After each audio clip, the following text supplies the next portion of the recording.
Om Namo Bhagavate Vasudevaya. Om Namo Bhagavate Vasudevaya.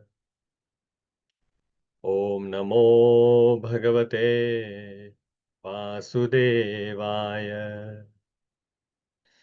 Om Ajnanatimirandhasya Jnananjanashalakaya Chakshurunmilitam Yena Tasmai Shri Gurave Namaha.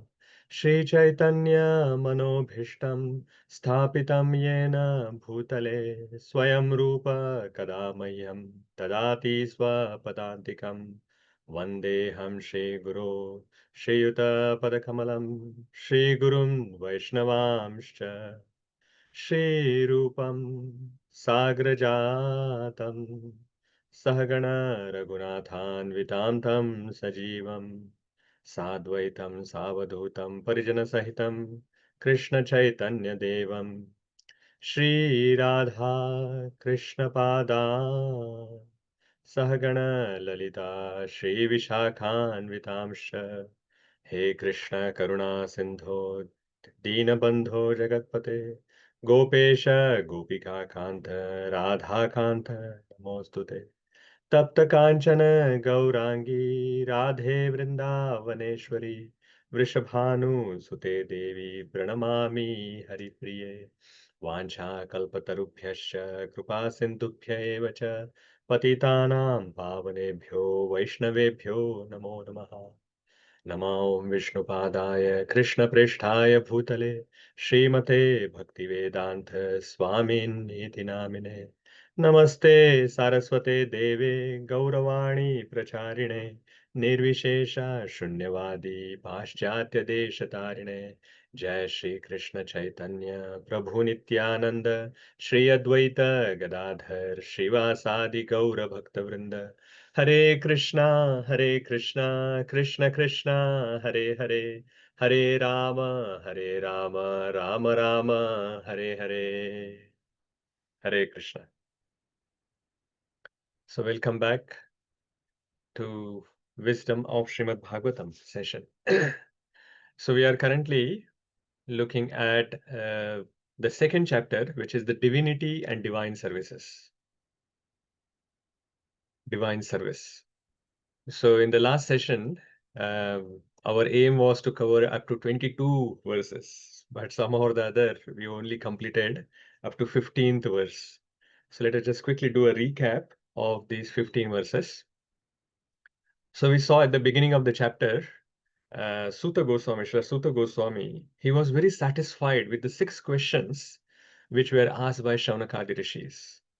And he thanked them for asking such wonderful questions. And after thanking, then he started to reply to those questions, giving the answers to those questions. But even before he started answering the questions, he first offered the Mangalacharan, just like what we were offering now. He offered the obeisances to his guru, who is Shukadeva Goswami. And then he also glorified his guru with various different glorifications that he offered. And then he started answering. And in one verse that we saw, the 6th verse of the second chapter, he answered 2 questions. Savay pumsam paro dharmo yato bhaktir adhokshaje ahaitukya apratihata yayatmasu prasidati. So what was the first question? What is the absolute and ultimate good for people in general? That for people in general, what is the best thing? What is the ultimate good? And Sutta Goswami answered that developing love of Godhead through bhakti is the absolute and ultimate good for people in general. So developing love of Godhead through the process of bhakti. And what was the second question? He asked, like the rishis had asked, what is the essence of all scriptures? Considering that people in Kali Yuga are not intelligent enough to actually go through all the scriptures and then understand essence, because they will get confused if they look at different paths. So what is that one single thing that they can do? What is the essence of all the scriptures? What is the best path available for them? So that question was answered by Sutta Goswami, saying the unmotivated and uninterrupted process of bhakti. Ahaituki apratihata. That kind of bhakti is the essence of all scriptures. Ananya bhakti we should try to do. Then what about varnashram dharma? Varnashram dharma, so Sutta Goswami explains that varnashram dharma is useless labor if it doesn't create attraction for Lord Śrī Krishna. So if we are doing varnashram dharma, if we are performing our varna's duty, or in different ashramas we are serving, and if it is not creating any love for Krishna, then all those things is like useless labor. There is no benefit that it is achieving. Generally, when people do varnashram, then they are thinking that that dharma will give them prosperity, artha. And with that artha, I can get a lot of sense gratification, kama. And then finally, they will think about moksha. But Sutta Goswami clearly mentioned that dharma should not be used for artha. And even if you get this prosperity, you should not be using that for kama. Our goal should be always moksha. So dharma should be used for moksha, not for artha and kama. And he further said that we should go beyond this moksha. The purpose of varnashram should be to please the Supreme Lord. Ataha pumbir dvija sreshta varnashrama vibhagasha. And then he finally said it should be samsiddhir haritoshanam. Samsiddhir haritoshanam. That the varnashram should be mainly for haritoshanam. That Lord should be pleased by that. And then he said, the last verse that we saw, no, actually 14th verse that we saw, Tasmadekena manasa bhagavan satvatam patihi shrotavya kirtavyasya dheya pujasya nityada. That with one pointed attention, we should constantly hear, glorify, remember, and worship the Supreme Personality of Godhead. And if we do like this, then this karma granthi nibandhanam chiddanti kovidasasya kona kuryat katharathim. So this knot in our heart, which is of ahankar, that I am this body and I have to actually enjoy in this material world, all of that will be slowly that will go away, and then we will develop our real ahankar, which is the real ego, which is I am the servant of the Supreme Lord. So this is what we have seen in the last session. Now the challenge is that what if I do not have the rati, I do not have the desire or the taste for chanting and hearing? What should I do? Like, this is all okay that we have to with single pointed focus, we have to hear, glorify, remember, worship. But I do not have taste. I do not have the liking to do all of this. So do I not have then any possibility of going ahead on this path? So that is the question Sutta Goswami is going to answer in the next 6 verses. Very wonderful. 6 verses are coming up, starting from 16th verse. So we will go on to that. So these 6 verses are also explaining the 9 stages of devotional service. The 9 stages of devotional service are given by Rupa Goswami in the Nectar of Devotion. And we will see these 9 stages in the 6 verses. There are also, Vishwanath Chakravarti Thakur has explained the 14 stages of devotional service. And we will also see those 14 stages in this 6 verses. So first we will see the 9 stages, and then we will go and explain this additional 6 stages, 5 stages, which Vishwanath Chakravarti Thakur has identified apart from these 9. So we will see all of that in the next six verse. So what are these 9 stages? Many of you would be knowing through various different programs that you would have attended, that it starts with śraddhā. Some faith is required in the beginning.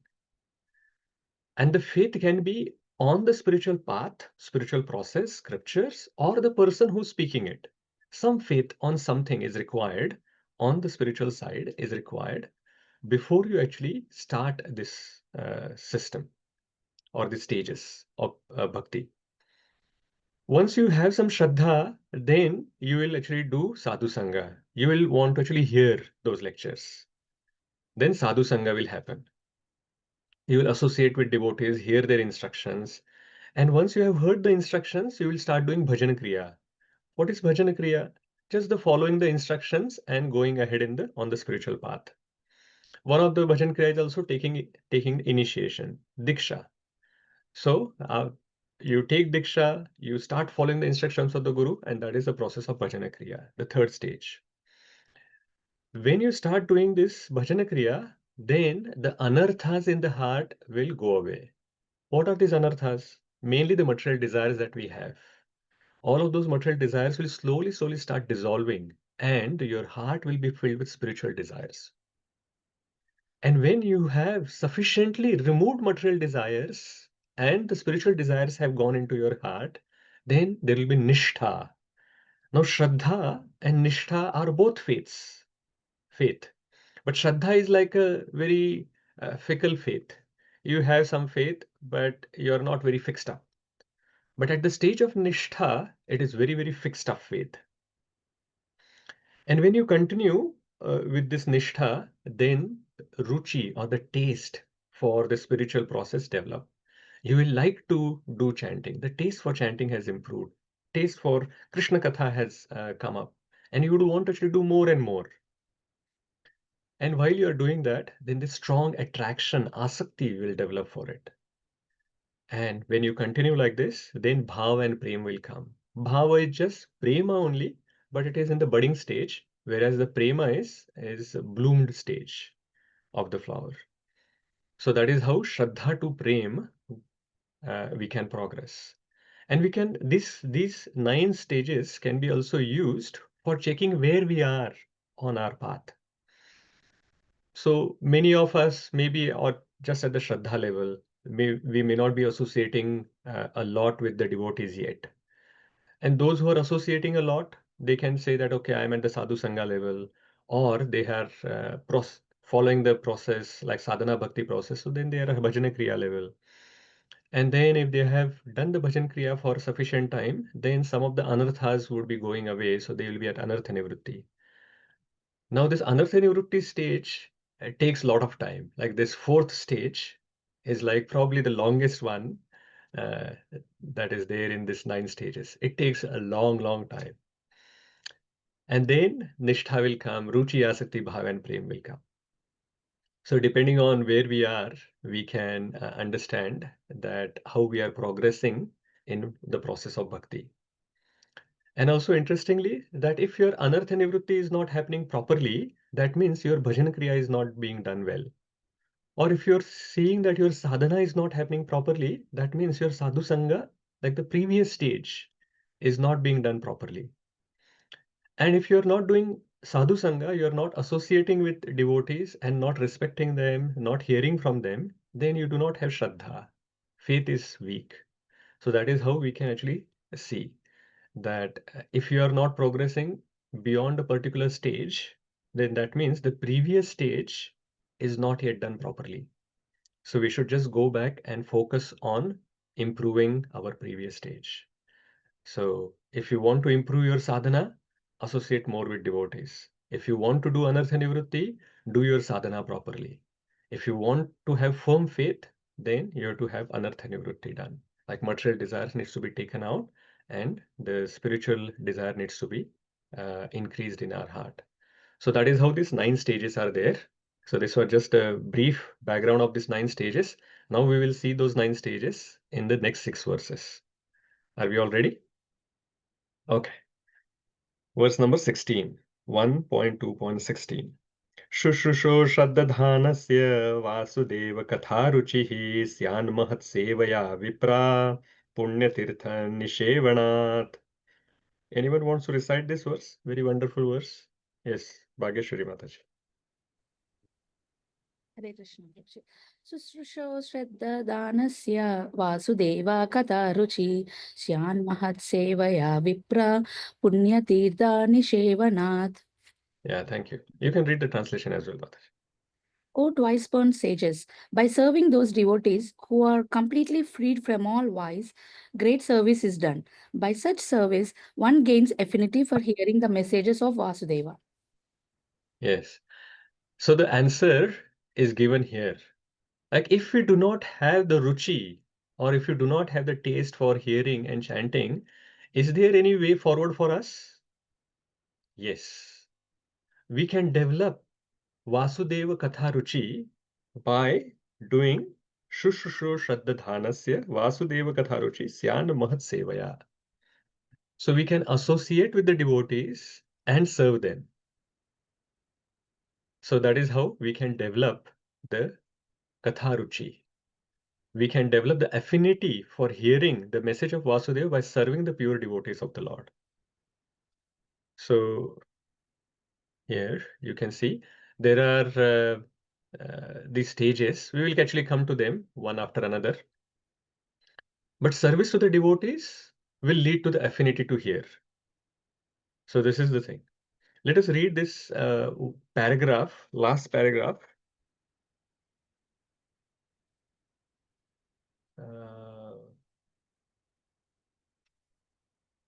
The servants of the God. Yeah, the servants of God come to propagate. Who wants to read? Yes, Sudhanva Prabhu, Sudhanva Mataji, you want to read that last para? Yes, Prabhuji. Hare Krishna. Thank you, Prabhu. Hare Krishna.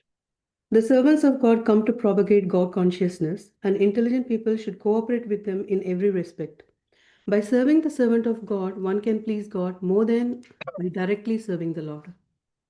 The Lord is more pleased when he sees that his servants are properly respected, because such servants risk everything for the service of the Lord and so are very dear to the Lord. The Lord declares in Bhagavad Gita 18.69 that no one is dearer to him than one who risks everything to preach his glory. By serving the servants of the Lord, one gradually gets the quality of such servants, and thus one becomes qualified to hear the glories of God. The eagerness to hear about God is the first qualification for a devotee eligible for entering the kingdom of God. Hare Krishna. Thank you, Prabhuji. Hare Krishna. So, this is such a wonderful paragraph in this purport.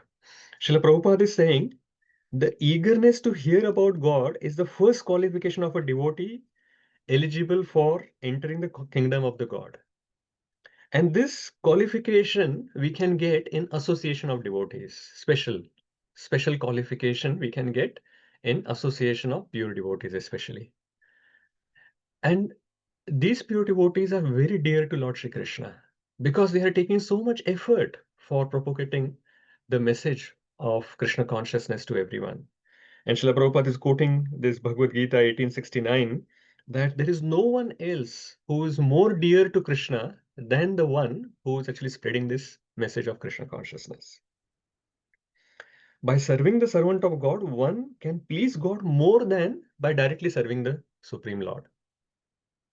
So if we accept the spiritual master and through that you're trying to serve the Supreme Lord through the parampara, then the Supreme Lord is more pleased than if you try to approach the Lord directly. And by associating with such pure devotees, then automatically we will develop the affinity to the message. The same message is given by Lord Kapil Dev to Mother Devahuti as well. In the third canto, when we reach there, we will see that. In 3.25 and 25, very famous verse. Satam prasangan mama virya samvido bhavanti hritkarna rasayana kathaha tajjoshanaadashvapavargavartmani śraddhā ratir anukramishati. So there Lord Kapila is saying to Mother Devahuti that in the association of pure devotees, Satam Prasangan, what happens is when the pastimes are discussed in the association of devotees, then they are very pleasing and satisfying to the ear and heart. And that is how we actually develop the affinity to hear.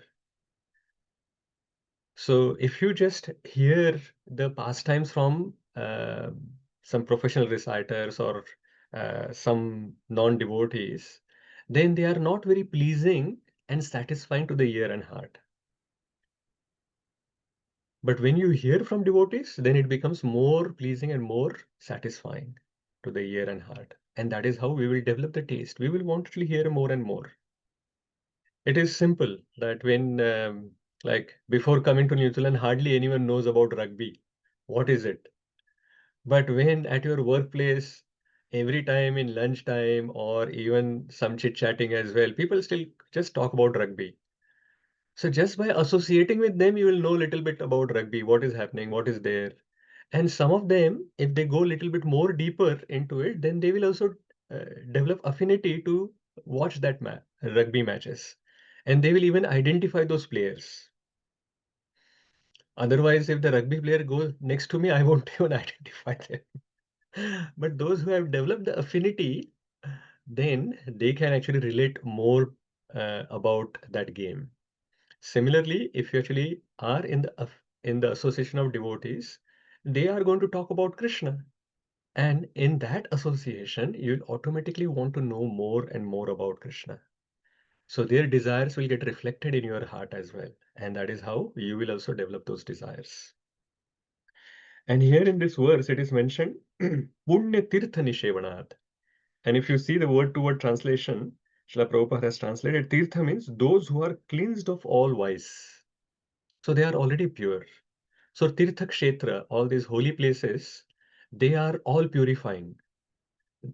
By going to the Tirtha Kshetras, to the holy dhams, we get purified of all our vices.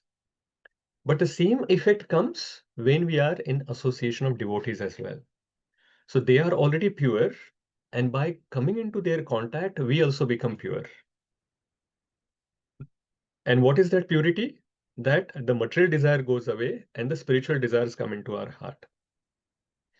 Now, in the next chapter, we are going to see in the third chapter when Yudhishthir Maharaj is talking to Vidura.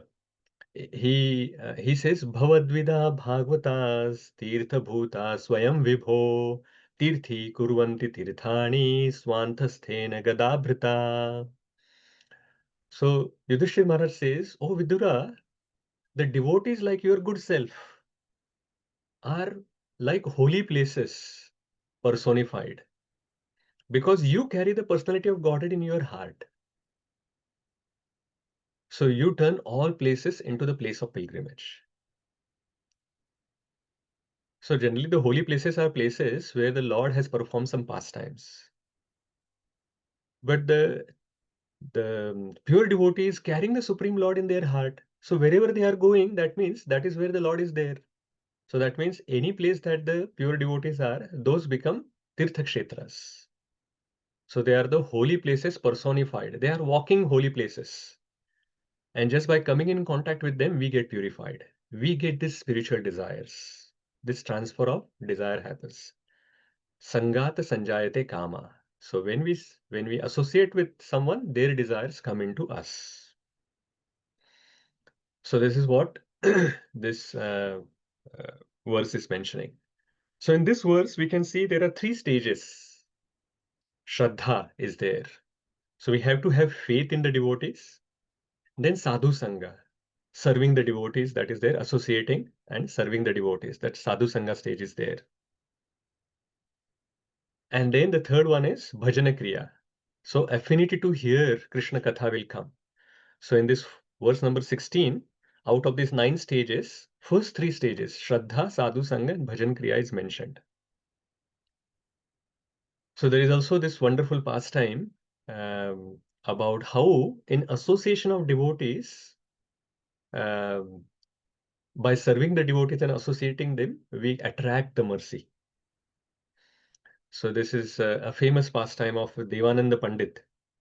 Now, Devananda Pandit was one of the best Bhagavad, Srimad Bhagavatam Kathakar at the time of Chaitanya Mahaprabhu. And he was very famous. Many people would actually come to learn from him and to hear from him. Once what happened was that Srivas Pandit went to hear the discourse or the lecture given by Devananda Pandit. And he was reciting Srimad Bhagavatam so nicely and explaining those pastimes so nicely that Srivas Pandit, he was moved in the ecstatic love for Lord Śrī Krishna by hearing that Bhagavatam. And the tears started coming from his eyes, the hair started standing at the end, and all these ecstatic symptoms started coming into Srivas Pandit and he began to cry. But the disciples of Devananda Pandit, they thought that, oh, this is a nuisance. He's just a person who is creating some disturbance. So they threw him out, Srivas Pandit, they threw him out of the assembly. And Devananda Pandit saw this and he did not stop his disciples. So Devananda Pandit actually did not do the action. His disciples did the action. But because he did not stop his disciples and did not correct them, he also got implicated in that offense. Why? Because there are two types of Bhagavatas. He is reciting this book Bhagavata, Srimad Bhagavatam, but he ignored the person Bhagavata. Srivas Pandit is a pure devotee of Lord Chaitanya, Lord Śrī Krishna. And he was neglected, he was insulted, and he was thrown out of the assembly.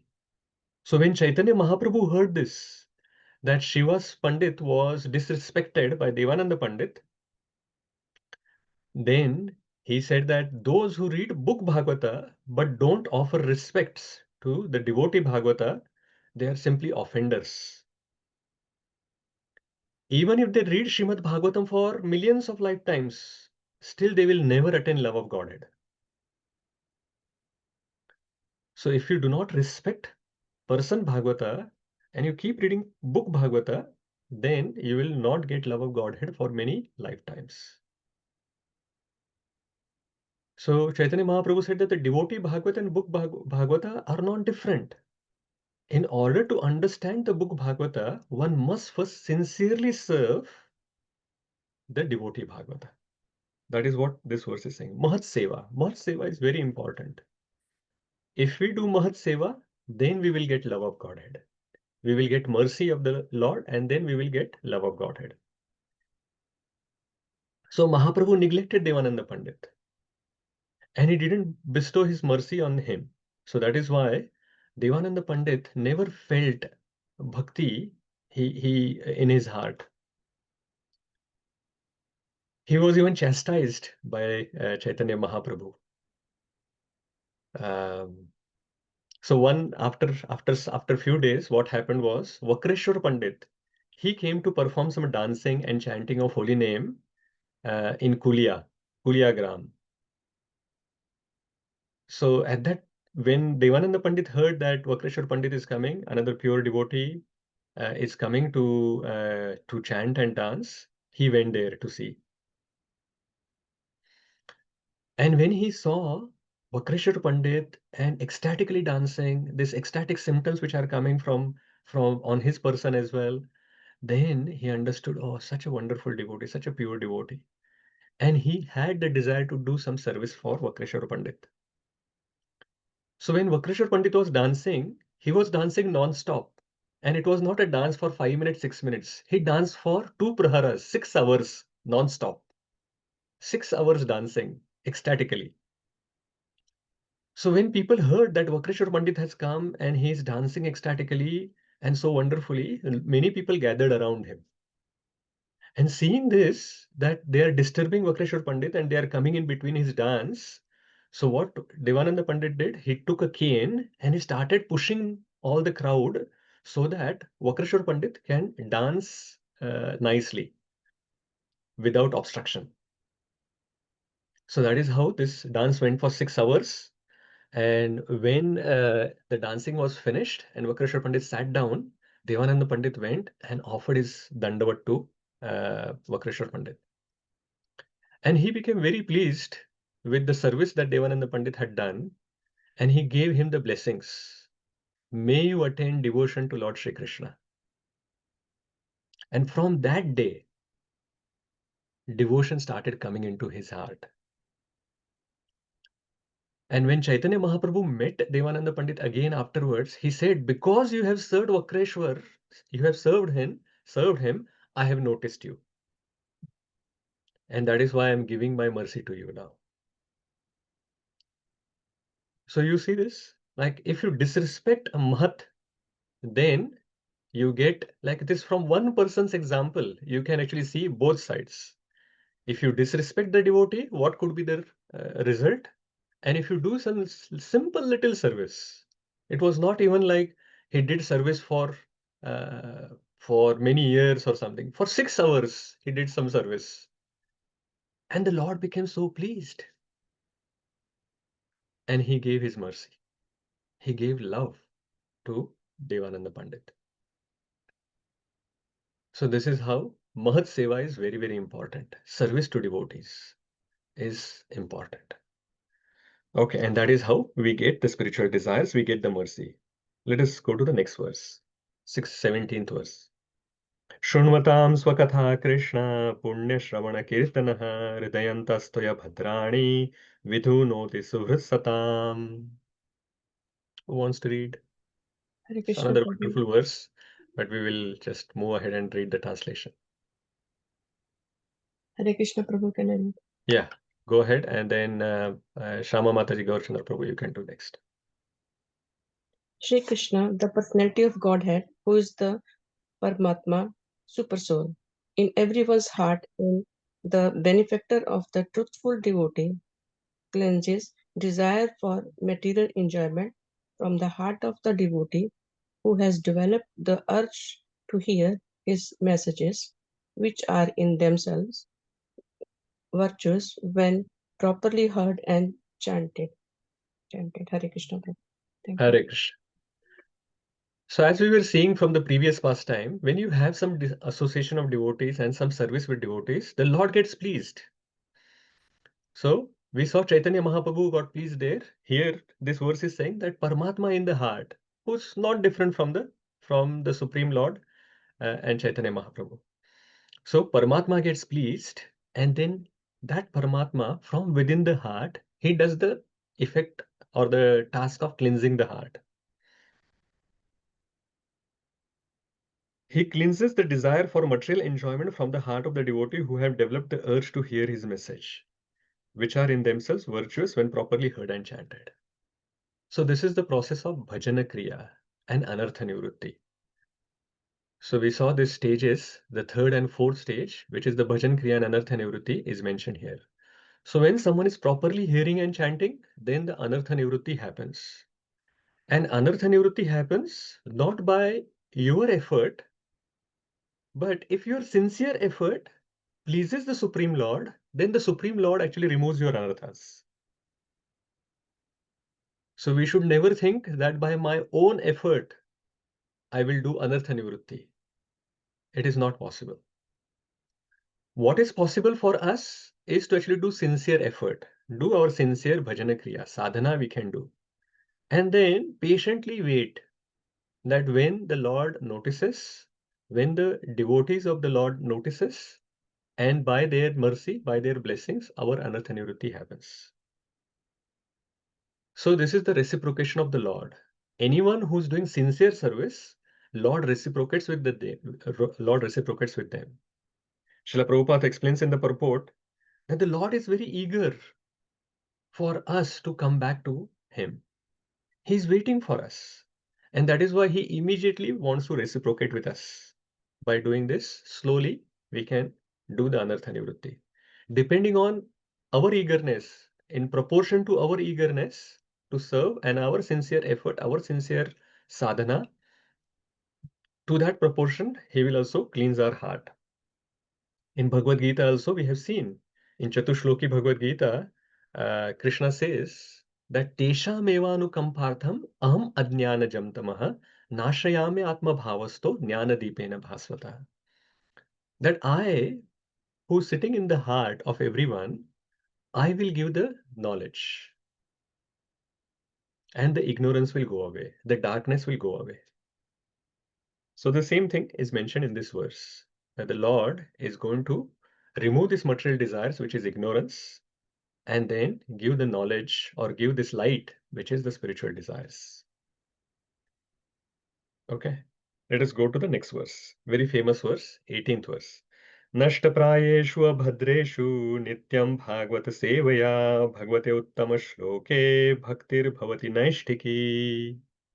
Yes, Mataji, go ahead. Hare Krishna, Prabhuji. By regular attendance in classes on the Bhagavatam and by rendering of service to the pure devotee, all that is troublesome to the heart is almost completely destroyed, and loving service unto the personality of Godhead, who is praised with transcendental songs, is established as an irrevocable fact. Yes, thank you, Mataji. We'll read the first para and a part of the second para as well. Who wants to read next? Yes, Adidevi Mataji, go ahead. So the first paragraph, right?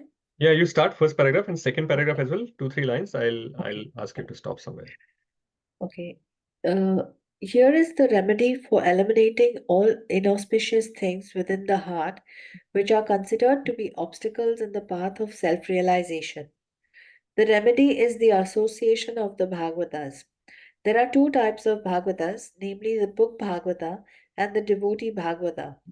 Both the Bhagavatas are competent remedies, and both of them, or either of them, can be good enough to eliminate the obstacles. A devotee Bhagavata is as good as the book Bhagavata because the devotee Bhagavata leads his life in terms of the book Bhagavata, and the book Bhagavata is full of information about the personality of Godhead and his pure devotees who are also Bhagavatas. Bhagavata book and person are identical. The devotee Bhagavata is a direct representative of Bhagavan, the personality of Godhead. So, by pleasing the devotee Bhagavata, one can receive the benefit of the book Bhagavata. Yeah, thank you, Mataji. Thank you. Hare So Krishna. wonderfully, Srila Prabhupada has mentioned about this book Bhagavata and person Bhagavata. Actually, it is the person Bhagavata who introduces us to book Bhagavata. It is by Srila Prabhupada's mercy that we have got introduced to Srimad Bhagavatam in the Western world. Otherwise, where was the chance? Like all the Srimad Bhagavatam sets and Chaitanya Charitamrita sets are available freely, very easily. Freely means it easily available. So those sets are available so easily for us. At Chaitanya Mahaprabhu's time, at that time, even not even at that time, even before, like at Bhaktivedanta Thakur's time as well, it was so difficult to actually get the copies of Chaitanya Charitamrita, go get the copies of Srimad Bhagavatam, because they were not like mass printed, and then it was not very easily available, and it was very difficult. It was very difficult to obtain the copies. But by Srila Prabhupada's mercy, we are getting Srimad Bhagavatam in a language that we can understand. If it were just Sanskrit and then the translation purport was also in Sanskrit, then it wouldn't have been easy for us. Even if it was Bengali, only some people would have understood. But seeing the opportunity that everyone now is aware of this language, English language, Srila Prabhupada has translated everything into English. And then his disciples are making it available in even many more languages for all of us. So this is the benefit. That person Bhagavata is actually introducing the book Bhagavata. A devotee Bhagavata is as good as the book Bhagavata because the devotee Bhagavata leads his life in the terms of the book Bhagavata. So person Bhagavata is not only making the book available, but he's also living the life as per the book. So he's an acharya. And what is the characteristic of book Bhagavata? Book Bhagavata talks about the Supreme Lord and his devotees. Again, that means he's talking about the devotees and the Lord. So again, there is that person Bhagavata is present there. So that is why this person Bhagavata is such an important personality, like in our life. We can't ignore them. We can't disrespect them. We also saw the story of Devananda Pandit just now. So very important. So hearing Srimad Bhagavatam from the person Bhagavatam is important. And it is said, Nashta Prayeshu Bhadreshu Nityam Bhagavata Sevaya. And this Bhagavad Seva should be done Nityam. It is not that we should be doing once in a year or 7 days in a year, like Bhagavad Saptah or whatever like that. It should be done Nityam. Every day we should be serving book Bhagavata and person Bhagavata as much as we can. That is how our anartha nivritti is going to happen. Nashta prayeshu abhadreshu. So whatever is there troublesome in our heart will go away. If we just do this simple thing, Nityam Bhagavata Sevaya. And not only that will happen, but then our bhakti will become naishtiki. We will get nishtha. So if we do this bhajana kriya of serving book Bhagavata and person Bhagavata properly, then our anartha nivritti will happen, which is the 4th stage, and then we will get the nishtha as well, which is the 5th stage. Our bhakti will become nishtha, naishtiki. But at the same time, the opposite can also create a lot of damage. If you disrespect the person Bhagavata from whom you received the original mercy, then the book Bhagavata will not take any effect. So we must make sure that we are not disrespecting the person Bhagavats. And the example of Narad Muni is given by Srila Prabhupada in this purport, that how, as a son of a maid servant in the previous life, he heard Srimad Bhagavatam from the devotees, and he also ate some remnants of their food, some Maha Prasad that he took, and he made tremendous progress. From the son of a maid servant, he became a pure devotee, Narada Muni. So this is the glory of hearing from the devotees. So nashta prayeshu bhadreshu nityam bhagavata sevaya bhagavate uttama shloke bhaktir bhavati naishtiki. We should regularly hear Srimad Bhagavatam from person Bhagavatam, and that is how we will make further progress in our path. And where to find person Bhagavata? You don't have to go anywhere. You just pick up Srila Prabhupada's books. His purports are there. He is a person Bhagavata, and just by reading Srimad Bhagavatam written by Srila Prabhupada, you are getting benefit of both person Bhagavata and book Bhagavata. You are hearing from Srila Prabhupada through his purports, and you are serving the Srimad Bhagavatam by reading the Bhagavatam.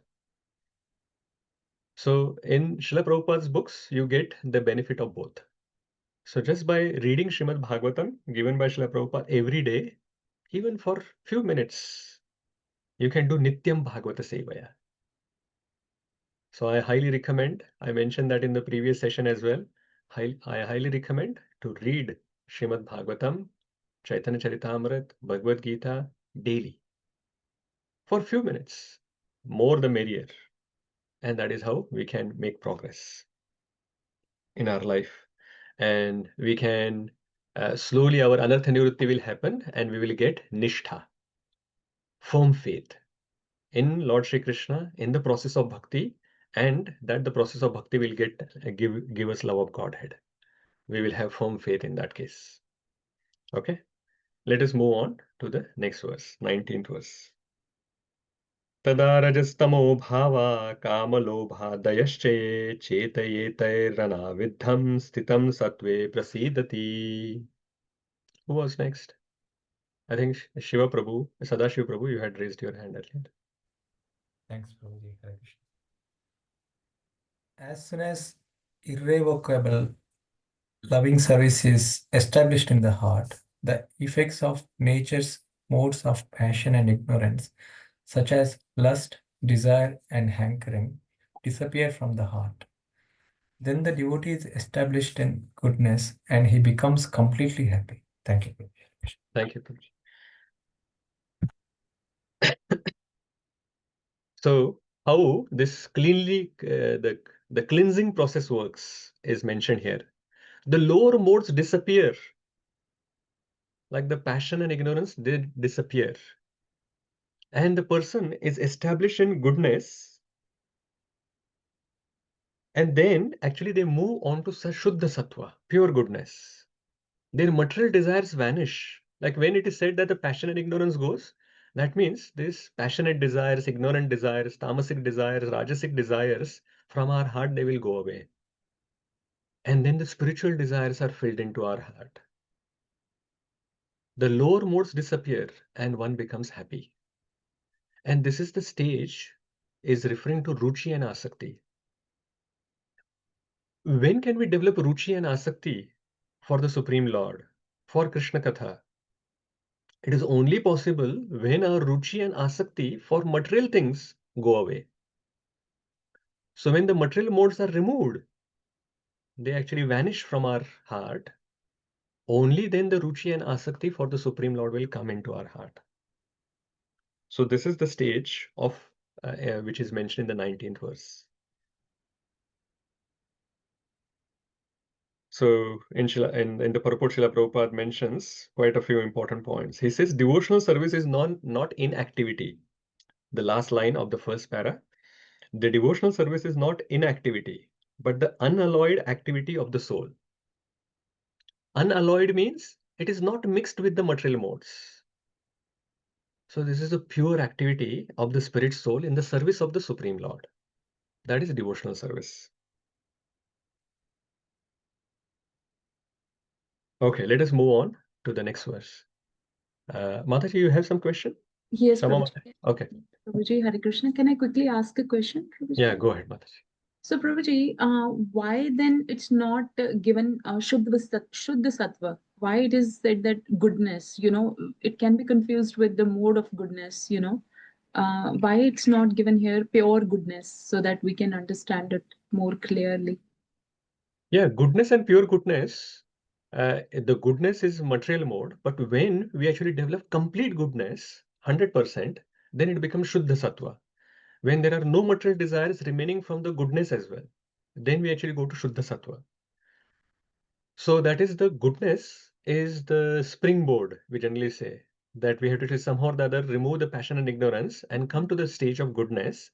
And then that becomes the springboard to go to Shuddha Sattva. Without coming to goodness, it is very hard to actually go to Shuddha Sattva. So when we are actually doing devotional service, we move from ignorance to passion, passion to goodness, and goodness to pure goodness. So that is how it goes. So the goodness is required. And then we actually give up that goodness as well and go to Shuddha Sattva. So this is just a stage before we go to Shuddha Sattva. And sometimes the goodness can refer to just goodness, material mode of goodness, and it can refer to the Shuddha Sattva mode. And that is how we can understand from the purport that when it is said that we become happy, and especially spiritually happy, not materially happy, then that is not possible in material mode of goodness. It is only possible in the Shuddha Sattva. Srila Prabhupada in the first paragraph itself mentions the state of existence is called Brahma Bhuta or Atmanandi or the art or the state of self-satisfaction. This self-satisfaction is not like the satisfaction of the inactive fool. So the satisfaction that we get in the material modes is like a foolish satisfaction. But if we are talking about the satisfaction at the Brahma Bhuta level or the Atmanandi level, then that is not at the material modes. So this goodness is not referring to the material mode of goodness, but it is referring to the Shuddha Sattva level, Mataji. Okay, Prabhuji. But then, Prabhuji, there are certain people who are like very rare people who are in the mode of goodness generally when we just see them, but they're not in bhakti. So when they come to bhakti, is it like that it becomes easier for them to like transcend to the that goodness as well and come into? Yeah, definitely, Mataji. If someone is already in mode of goodness, for them, if they come to bhakti, for them it is very easy. Because they do not have any problems of, four relative principle is like piece of cake for them. It is easy. They are already doing all of that. They are already very pious. They are already very religious minded, and they have some like at least some foundation of adhyatma into them. So if that is there, then it is very easy to build the house on top of that foundation. So for them, it will be very easy, because they have already progressed to that level, and from that level jumping to the Shuddha Sattva level, if they actually continue the process of bhakti, then it is very easy for them. Of course, then easy, when we are saying easy, it is relatively easy. Finally, everyone requires the mercy of the Supreme Lord, which will come through the mercy of his pure devotees, to move from goodness to Shuddha Sattva level, to pure goodness. You can't do that. You can't do that with your own endeavors. You require mercy. Endeavor is not enough. Mercy is required for moving from goodness to pure goodness. Yes, Prabhuji. Yeah, that makes sense, because if there is no mercy, then sometimes is it like that the attachment to the mode of goodness, because the person who is in goodness, they know that they are in goodness, and then that brings false ego as well. They're too much attached to that mode, and they don't want to excel in, but they don't want to introduce any new thing in whatever they are already doing. Correct, correct. And that is why that is why it is said that the material mode of goodness is also like a shackle, because they kept them satisfied in what they are doing. They think that there is nothing further required. I am already happy in material world. What is the need for me to go to spiritual world? So that becomes a shackle for them. They become they become conditioned by this happiness and the knowledge that they have in the material mode of goodness. But if someone who is fortunate enough to get the mercy of the devotees and they get onto the path of bhakti, for them it is relatively easy because they have already come to the stage of material mode of goodness. Okay, thank you so Okay, much. Hare Krishna. fine. The other two hands are for questions or comments, or you want to read? Reading, Prabhuji. Okay. What about you, Aparna Mataji? Hare Krishna, Prabhuji. That is a real quick question. Okay. It won't take long. I'm holding it for the end, but this is really a phrase Yeah, I'm go not. ahead. Thanks, Prabhuji. So in the same verse, paragraph number 2, towards end, it is said that only in the Shuddha Sattva state can one always see Krishna eye to eye by dint of pure affection for the Lord. I need to understand, what does this mean, seeing Krishna eye to eye? Yeah, we will see that on the next slide when we come to the 14 levels which are given by Vishwanath Chakravarti Thakur. One of the levels is seeing Krishna. Thanks, Prabhuji. I can Okay, wait. fine. Let us move on to the next verse number 20. Evam prasanna manaso bhagavad bhakti yogatah bhagavad tattva vijnanam mukta sangasya jayate. Yeah, go ahead. Vidushi Mataji, Uma Mataji. Thus, Hare Krishna Prabhuji, Hare Krishna. thus established in the mode of unalloyed goodness, the man whose mind has been enlivened by contact with devotional service to the Lord gains positive scientific knowledge of the personality of Godhead in the stage of liberation from all material association. Hare Krishna. Yeah, Hare Krishna Mataji. Thank you. So if you see in this translation, it is said unalloyed goodness. Shuddha Sattva is mentioned here. Unalloyed goodness. And in this one, there is another important word which is said Bhagavad Tattva Vijnanam. Bhagavad Tattva Vijnanam means the realized knowledge. What is realized knowledge? Realized knowledge means there are experience of Bhagavad Tattva. So this is where we are talking about darshan of the Supreme Lord. Vijnana means you have actually got the realization of the Bhagavan. So this is where the stage of bhava and prema. So this stage, like this verse number 20, is talking about the stage of bhava and prema. This is possible in Shuddha Sattva. Mind is enlivened in bhakti, and one realizes Bhagavad Tattva. So bhava and prema are all prema only. But bhava is little quantity, prema is more quantity. Bhava is the beginning stage of prema, and prema is the bloomed stage, full force. So that is how we go to bhava and prema. So Bhagavad Tattva Vijnana. And what is the result of doing all of these things? Text number 21. Bhidyate hridaya granthish chidyante sarva samshayaha kshiyante chasya karmani drushta evatmanishvare.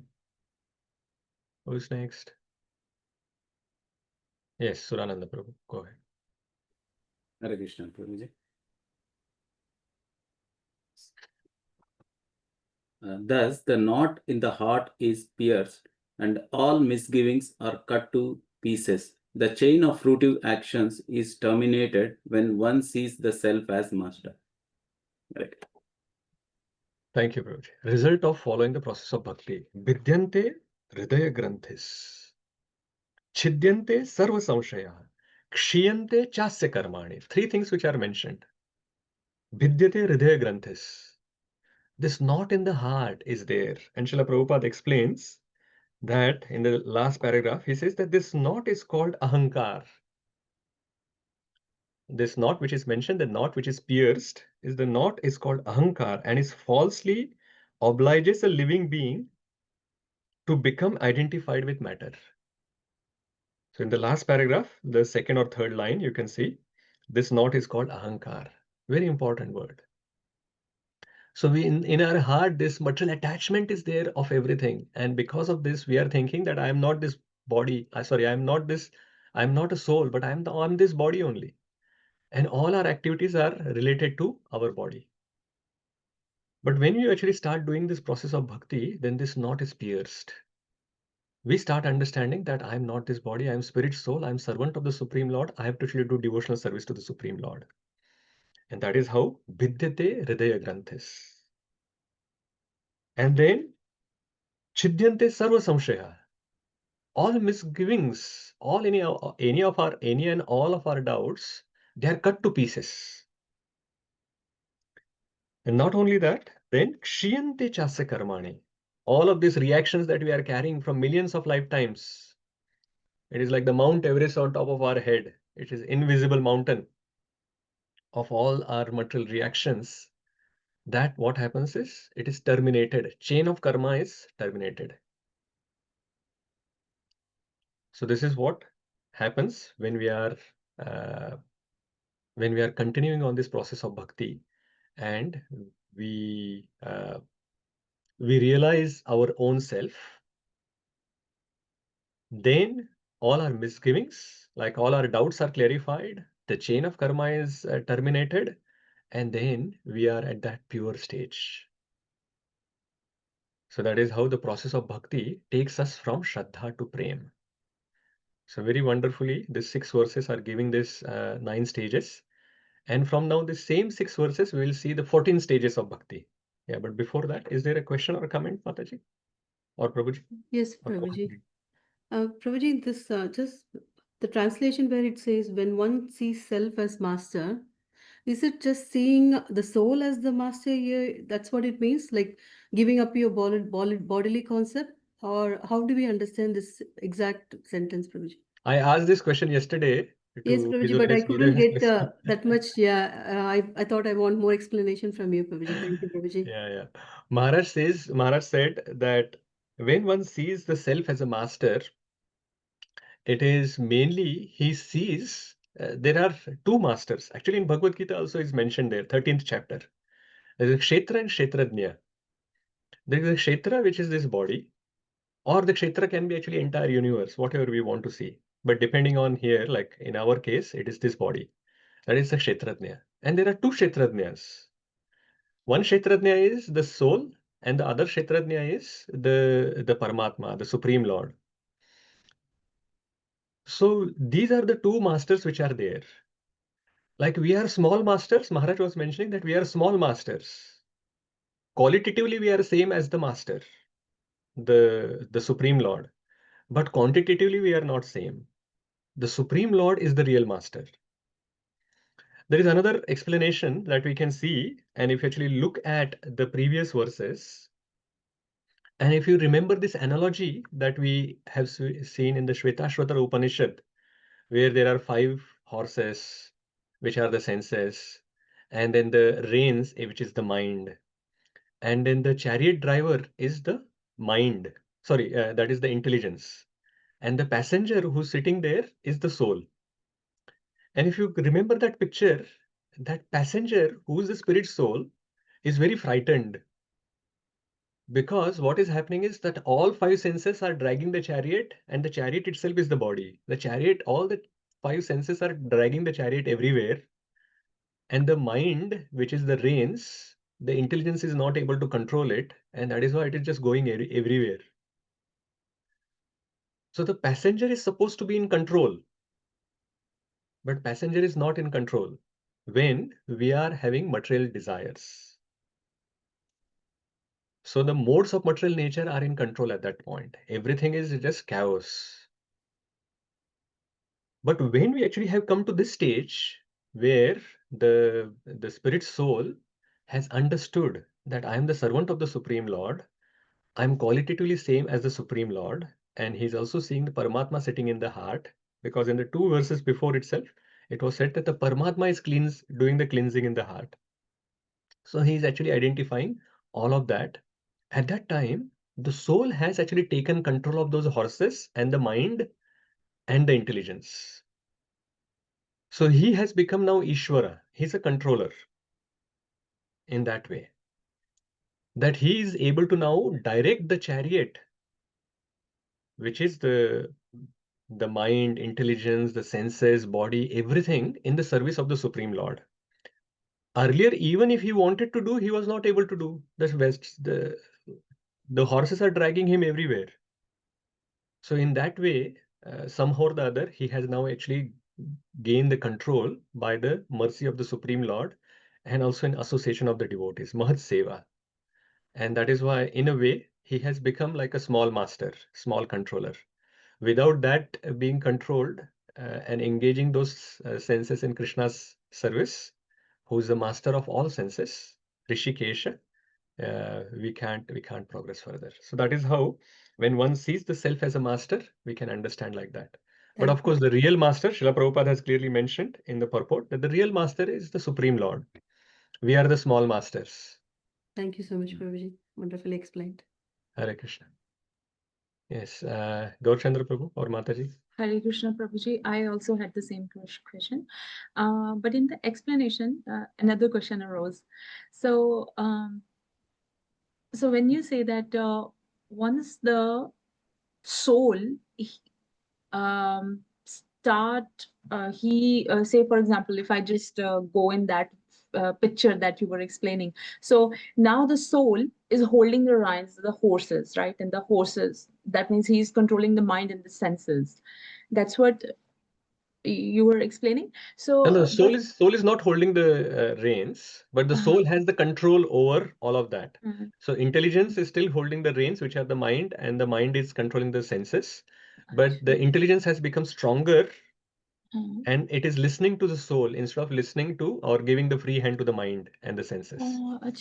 Okay, right. So because soul is now more connected to the super soul. So basically, Correct. whatever messages super soul is sending to the soul, so basically soul is now more and the intelligence is now listening to the soul. Correct. And that's how the soul has become the master. Correct. That's right. Okay, perfect. Thank you, Prabhuji. Thank you for the explanation. Okay, let us move on. So we have seen the 9 stages of bhakti. Now let us see the 14 stages of bhakti, which are given in Sarartha Darshini by Vishwanath Chakravarti Thakur. So the 9 stages that we have seen, they are also included here, but there are some extra which are mentioned here. So I thought that it may be useful to understand. So Vishwanath Chakravarti Thakur says that even before Śraddhā comes, there are few stages before it, which was quite interesting. That is why we are taking this 14 stages. And those who have Bhagavad Subodhini, they have Gauranga Darshan Prabhu has created a very wonderful chart of these 9 stages and 14 stages in that. But we will explain that here, even if you do not have, that is fine. So the first stage he mentions is Satam Krupa. Satam Krupa is the mercy of the devotees. And he says that the phrase, like in the first verse, like the 16th verse that we saw, that 16th verse itself has 5 stages of these 14 stages. And the first and the second stage he has derived from just one word, like one phrase, which is Mahat Seva. So Mahat Seva means the service to the devotees. So how is that related to Satam Krupa, which is the mercy of the devotees?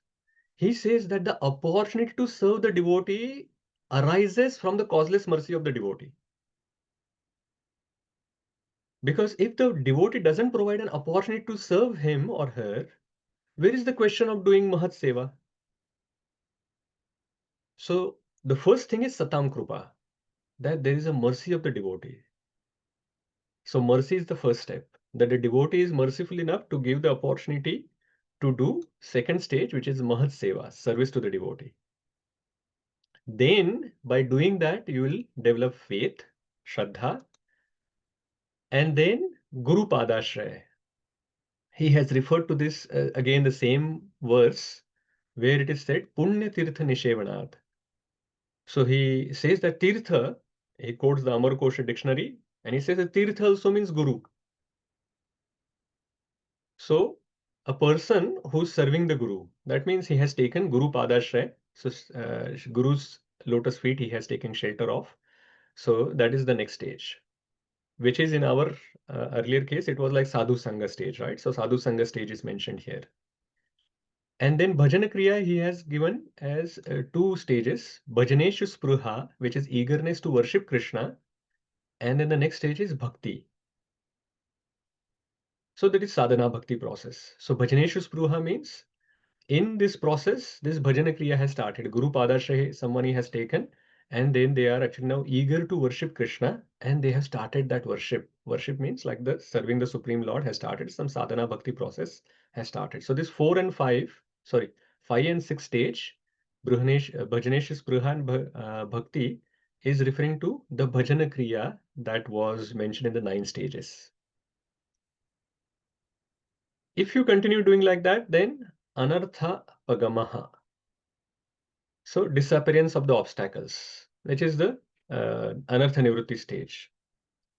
And then Nishtha comes, which is the same we have seen before. Steadiness in our process comes. Then Ruchi comes, Asakti comes, firm attachment. And then Rati. Rati here he is referring to Bhava stage, fondness. And then that takes us to prema, devotional service. And then he says darshanam, vision, audience, face-to-face audience. We have already discussed this as well, that what is mentioned was there, Bhagavad Bhakti Vijnana. Bhagavad Bhakti Vijnana was mentioned in the verse number 20. So that is referred Bhagavad Tattva Vijnana. So because that is actually mentioning about the experience, Anubhav. So that Bhagavad Tattva Anubhav is taking darshanam. And then when you get darshanam, then you also have Harer Madhurya Anubhava. So direct experience of Hari's sweetness. When you actually get the darshan, you get this direct experience of Hari's sweetness. And then you actually want to do more and more, continue doing that. So these are the 14 stages of bhakti, which are mentioned by Vishwanath Chakravarti Thakur. And especially the first 2 and the last 2, they are much different from, or they are extra. That is why I have introduced this stage as well. So I'll just make it bigger so that you can see. I know there are, it's a bit small font. 14 stages, what can you do? Yeah. So 14 stages of bhakti are mentioned here, and everything starts, and this is the most important part, what we learn from it. How does bhakti begin? We can understand that bhakti begins with the mercy and the service of the devotees. Satam Krupa and Mahat Seva. So this is the most important part of all of these verses that we have seen, that devotional service starts with the mercy and the service of his devotees. And that is the reason why Vaishnava Aparadha is considered the worst of the offense. If everything is beginning on our path of bhakti by the mercy and the service of the devotees, if we actually blaspheme such devotees, disrespect them, then how can Krishna be pleased? How can holy name be pleased? And that is why Vaishnava Aparadha is considered the worst of the offense. So we should never blaspheme the Vaishnavas. And what to speak of a Vaishnava who have been merciful on us before in one way or the other. Like we should not be blaspheming any Vaishnavas or disrespectful to any Vaishnavas. But those Vaishnavas who have actually somehow or the other been merciful on us directly, we should never try to disrespect them or blaspheme them. So as soon as we do that, the tap of mercy just turned off. The tap of mercy is very sensitive. So it just is directly on or off. And it easily starts, but it easily gets turned off as well. So the holy name and the Supreme Lord, they are non-different, they are absolute. So the Supreme Lord doesn't tolerate the blasphemy or disrespect of his devotees. So as soon as some disrespect he sees, the mercy tap gets turned off. And then, as we saw in the past time, and then we keep doing bhakti for millions of lifetimes, there will be no love of Godhead. Unless and until, again, we actually get that benefit, or somehow or the other we serve the devotees, or we ask for forgiveness from some devotees who we have offended. Without that, we can never progress. So that is how it is. Okay, Rajiv Prabhu. Hare Krishna, Prabhuji. Hare The Krishna. question, if the Vaishnavas or the qualification to be Vaishnava, let's say, there are many devotees out there pretending to be pious and devotees and, would give unsolicited advice and preach. How to deal with folks like that? Yeah, good question, Prabhuji. Because then we So are I in think we this should, thing that, what if we end up disrespecting them or challenging them, so we stay quiet. yeah, one thing that we can do is we should not be disrespectful to anyone. So that will solve the problem. If we are not disrespecting anyone, then it is easy. And about the advice, it all depends on whether it actually works for you. If you think that that advice is currently not working for you, and you do not even have faith in that person who is giving you advice, that advice is not going to work. And that is why Shraddha was the first stage. In the 9 stages of devotional service, Shraddha was the first stage. So that is why unsolicited advice doesn't work.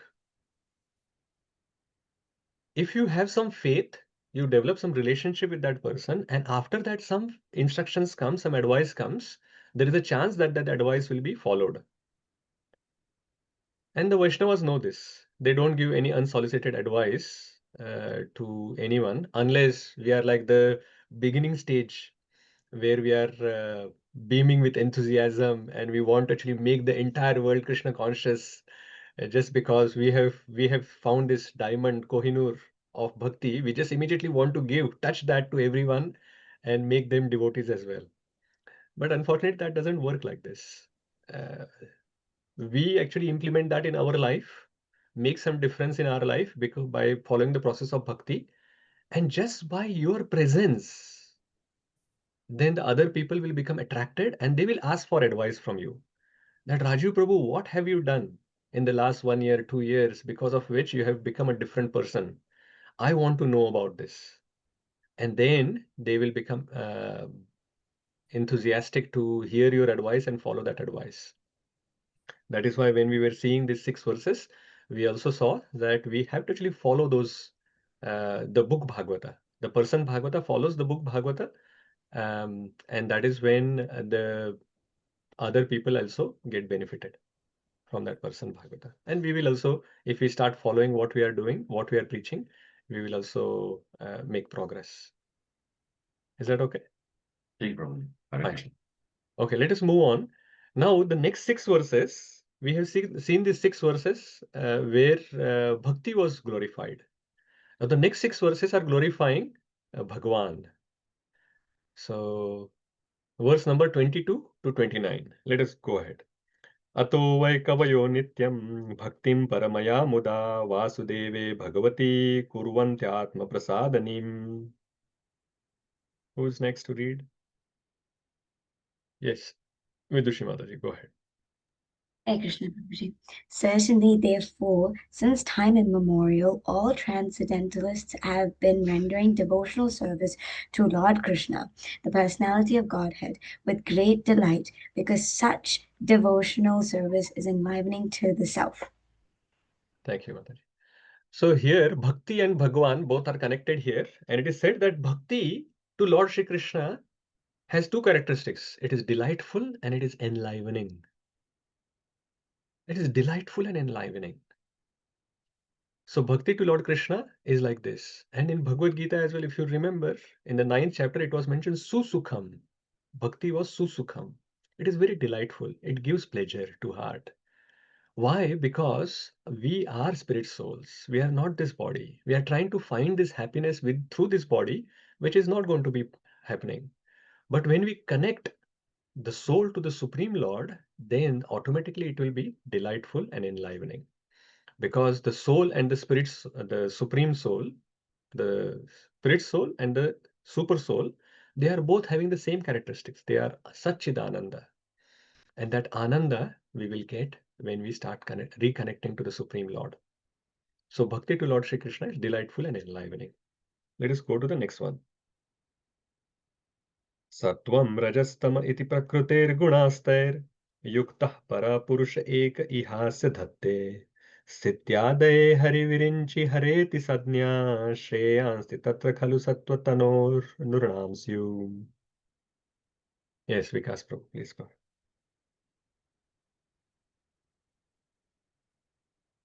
You're on mute, Prabhuji.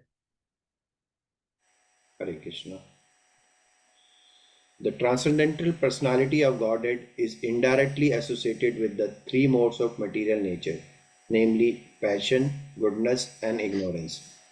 And just for the material world's creation, maintenance, and destruction, he accepts the three qualitative forms of Brahma, Vishnu, and Shiva.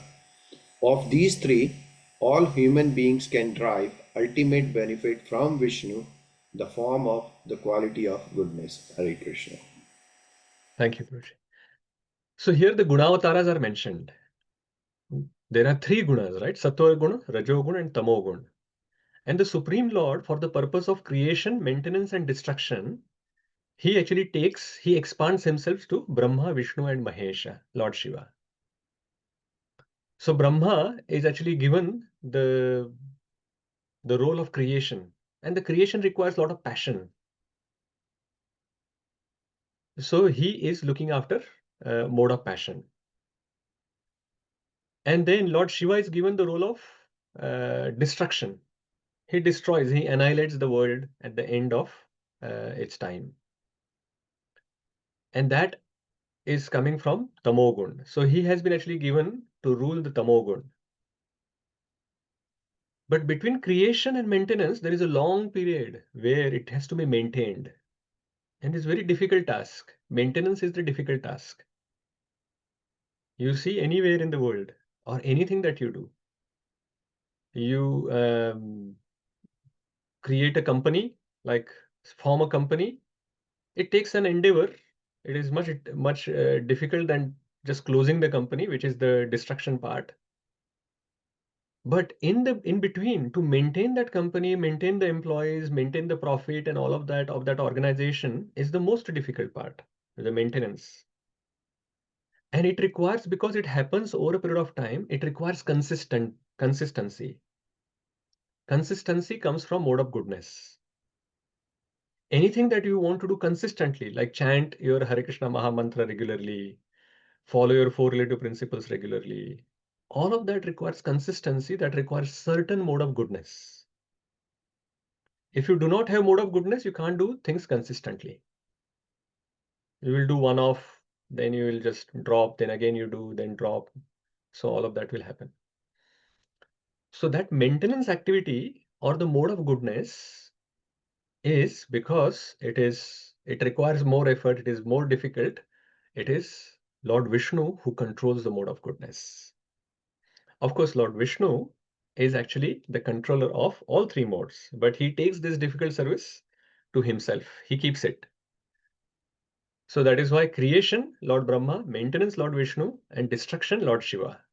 Mode of goodness is with Vishnu, mode of passion is with Brahma, and mode of ignorance is actually then given to Lord Shiva to control. So that is why we have these three Gunavataras. And in India especially, they say that, oh, there are three deities, Brahma, Vishnu, and Mahesh, and they should be worshipped. Why you are only talking about Krishna or Vishnu? It is because this verse clearly says, of these three, all human beings can derive ultimate benefit from Vishnu, the form of the quality of goodness. Srila Prabhupada in the purport gives the analogy of a prison house.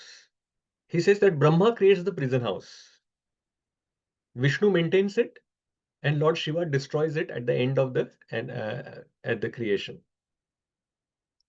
So just like the state maintains the prison, and when you want to get out of the prison, the head of the state has to approve it.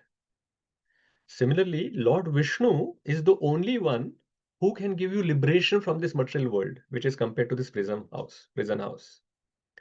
Other devatas cannot get you out of this prison house. They can maintain you. They can say that, okay, you worship some other devatas and you can get some little facilities within the prison house, but you remain inside. So that is why it is mentioned that the best benefit that we can get is from mode of goodness by worshipping Lord Vishnu.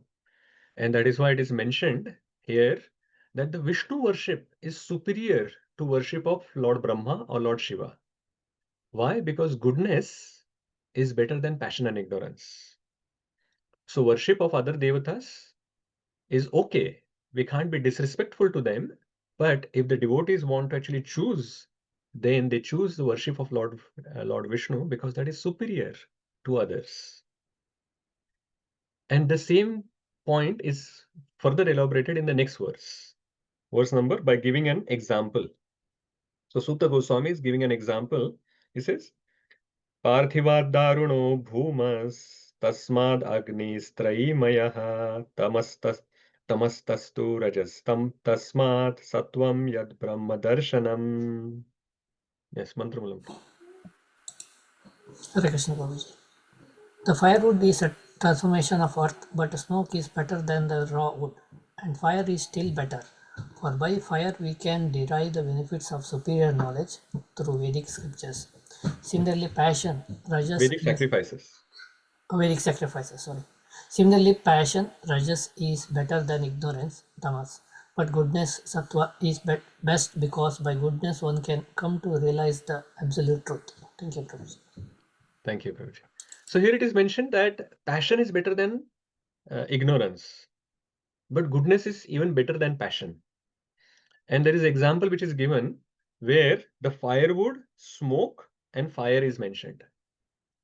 That smoke is better than firewood, but better than smoke is having nice fire.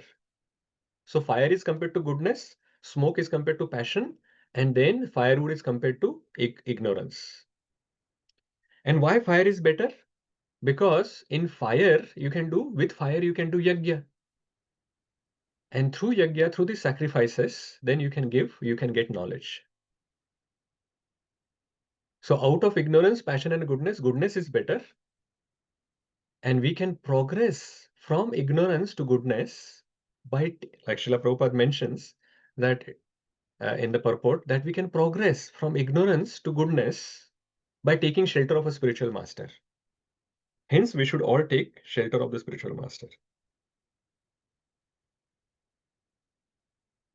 In the purport, Srila Prabhupada says that expert direction of the spiritual master, even from the platform of tamas, can gradually rise to sattva platform by the expert direction of the spiritual master. Sincere candidate must therefore approach an expert spiritual master for such a progressive march. And the bona fide expert spiritual master is competent to direct a disciple from any stage of life, tamas, rajas, or sattva. In the first paragraph, the last 3-4 lines I have read. So wherever we are, even if we are in tamogun, the expert spiritual master can guide us from tamas to rajas, rajas to sattva, and from sattva to shuddha sattva.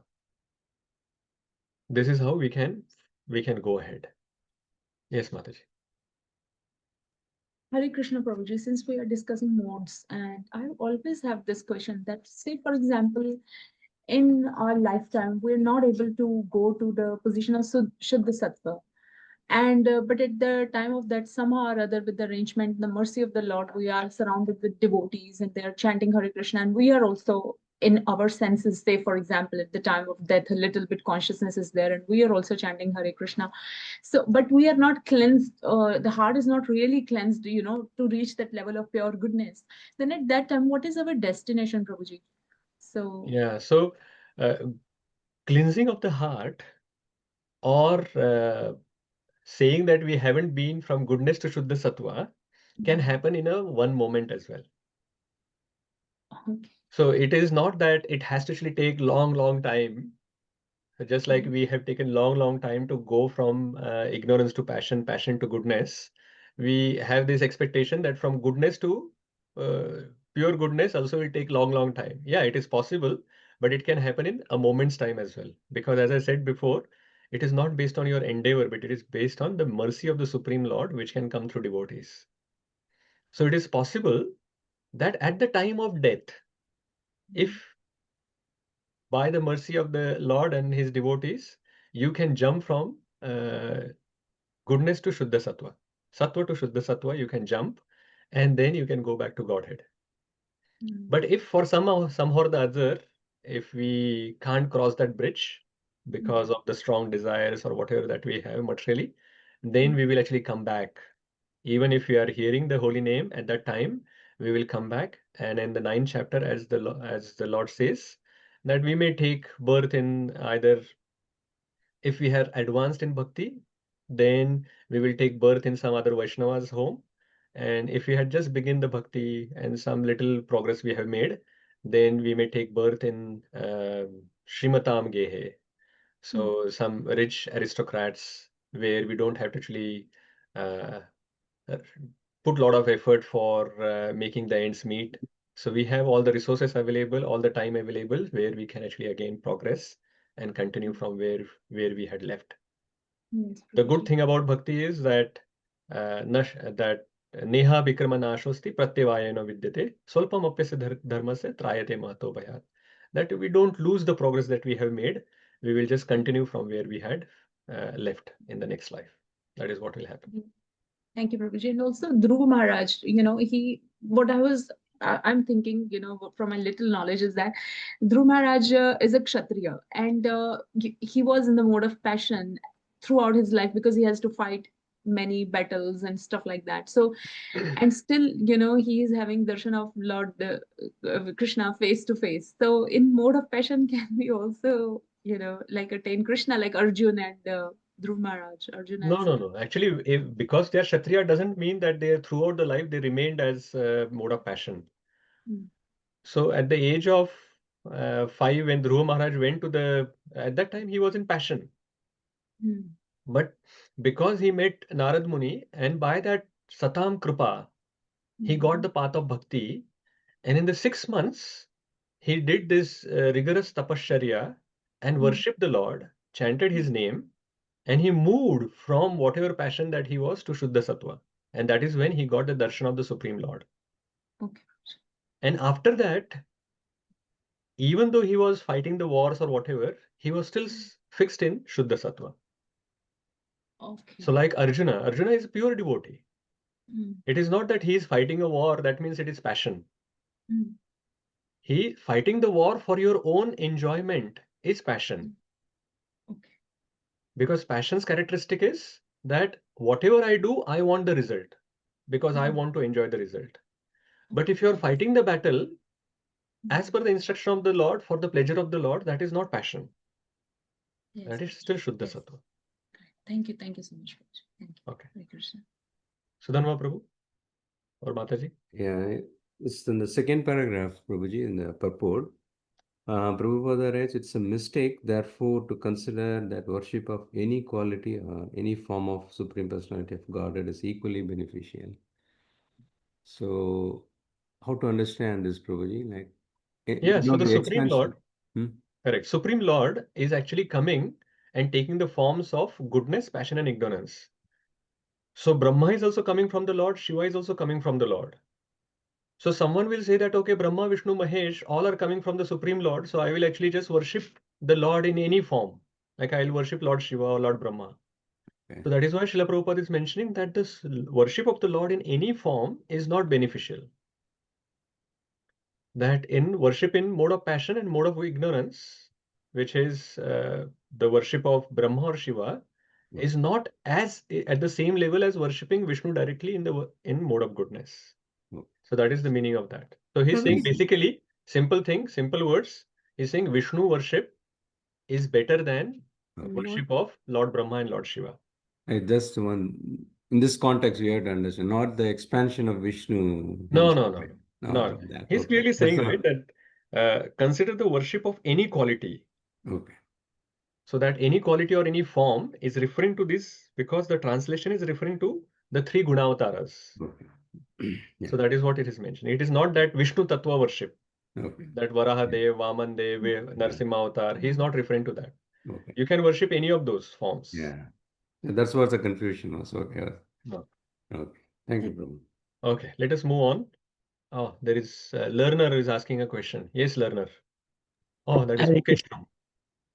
Thank you, Prabhuji. Prabhuji, why then I want to understand why smoke better than wood? Because smoke धुआं हम जब किसको कहते हैं आँख को जलाता है. एक ही question था प्रभु जी. And प्रभु जी, हम when we say the Lord of Tamo, like Shiva is Lord of Tamo, what does that mean? What does that signify? Why do we have a Lord has to be a form of Tamo? He's full of Tamo or he controls Tamo. अभी आपने you just mentioned briefly that if somebody is in the mode of ignorance, he may worship Shiva. लेकिन if you are in the mode of goodness, can you not respect and worship Shiva as Vishnu Nam? Yeah. Thank you, Prabhuji. Okay. So multiple questions. I'll just quickly, very briefly answer those. So firewood is the dormant state. And from firewood is only useful when there is fire. But from firewood to fire, there is no direct progression. First, when you start the fire, there is some dua comes. And without that, we cannot go to the stage of having this complete fire. So if it was possible that if there is firewood and then directly this fire starts, then that was very good. But there is that intermediate state. So the smoke is better than the firewood, because at least now we have gone closer to coming to the stage of fire. So ignorance is far away from goodness. From smoke, you know that smoke is there. That means there is some spark below. And from that, we can easily now go to fire stage. That is why the smoke is better than the firewood, because it is closer to fire. Good passion is closer to goodness than the ignorance. And when we say that Lord Shiva, he is actually controller of mode of ignorance. He's a guna avatar. It is not that he is in mode of ignorance. That is foolishness to say. It is the Supreme Lord who is actually coming as Lord Brahma, Lord Shiva. It is Guna avatar of the Supreme Lord, and they are controlling the mode of passion and mode of ignorance. But because they are controlling the mode of passion and mode of ignorance, what happens is they actually take forms which will be more pleasing to those people who are in that mode. So automatically, what will happen is that the people who are in that mode, like in mode of ignorance, will be followers of that Lord. But it doesn't mean that as a Vaishnava, because Vaishnavanam Yatha Shambho, that doesn't mean that the mode of goodness people will not be worshipping Lord Shiva. If as a Vaishnava you see, he's the best of the Vaishnava. And as a Vaishnava, you can always worship him or respect him. But what we are referring is the worship here is the worship where you think that Lord Shiva is the supreme, Brahma is the supreme, or Indra is supreme, or Ganesha is supreme, and then you worship them as your main deity. That is different than worshipping them as Vaishnavas. That is what is not recommended. Worshipping them as the main deity, as the supreme Lord. That is, when we say that Devata worship is not recommended in Bhagavad Gita or Bhagavatam, that kind of worship is not recommended. But now, just in one or two verses, we are going to see that, yeah, in the 26th verse, we'll see that we have to respect everyone. Let us move on. Thank you, Prabhuji. Thank you so much. Thank you. Hare Krishna. Where we were? 24 is done. 25th. भेजिरे मुनयो थाग्रे भगवन्तं अधोक्षजं सत्वं विशुद्धं क्षेमाय कल्पन्ते येनुतानिह. Who's next to read? Yes, Sadashiv Prabhu, then Mahendra Prabhu and Rajiv Prabhu. In that sequence, you can read next 3 verses. Thank you, Prabhuji. Hare Krishna.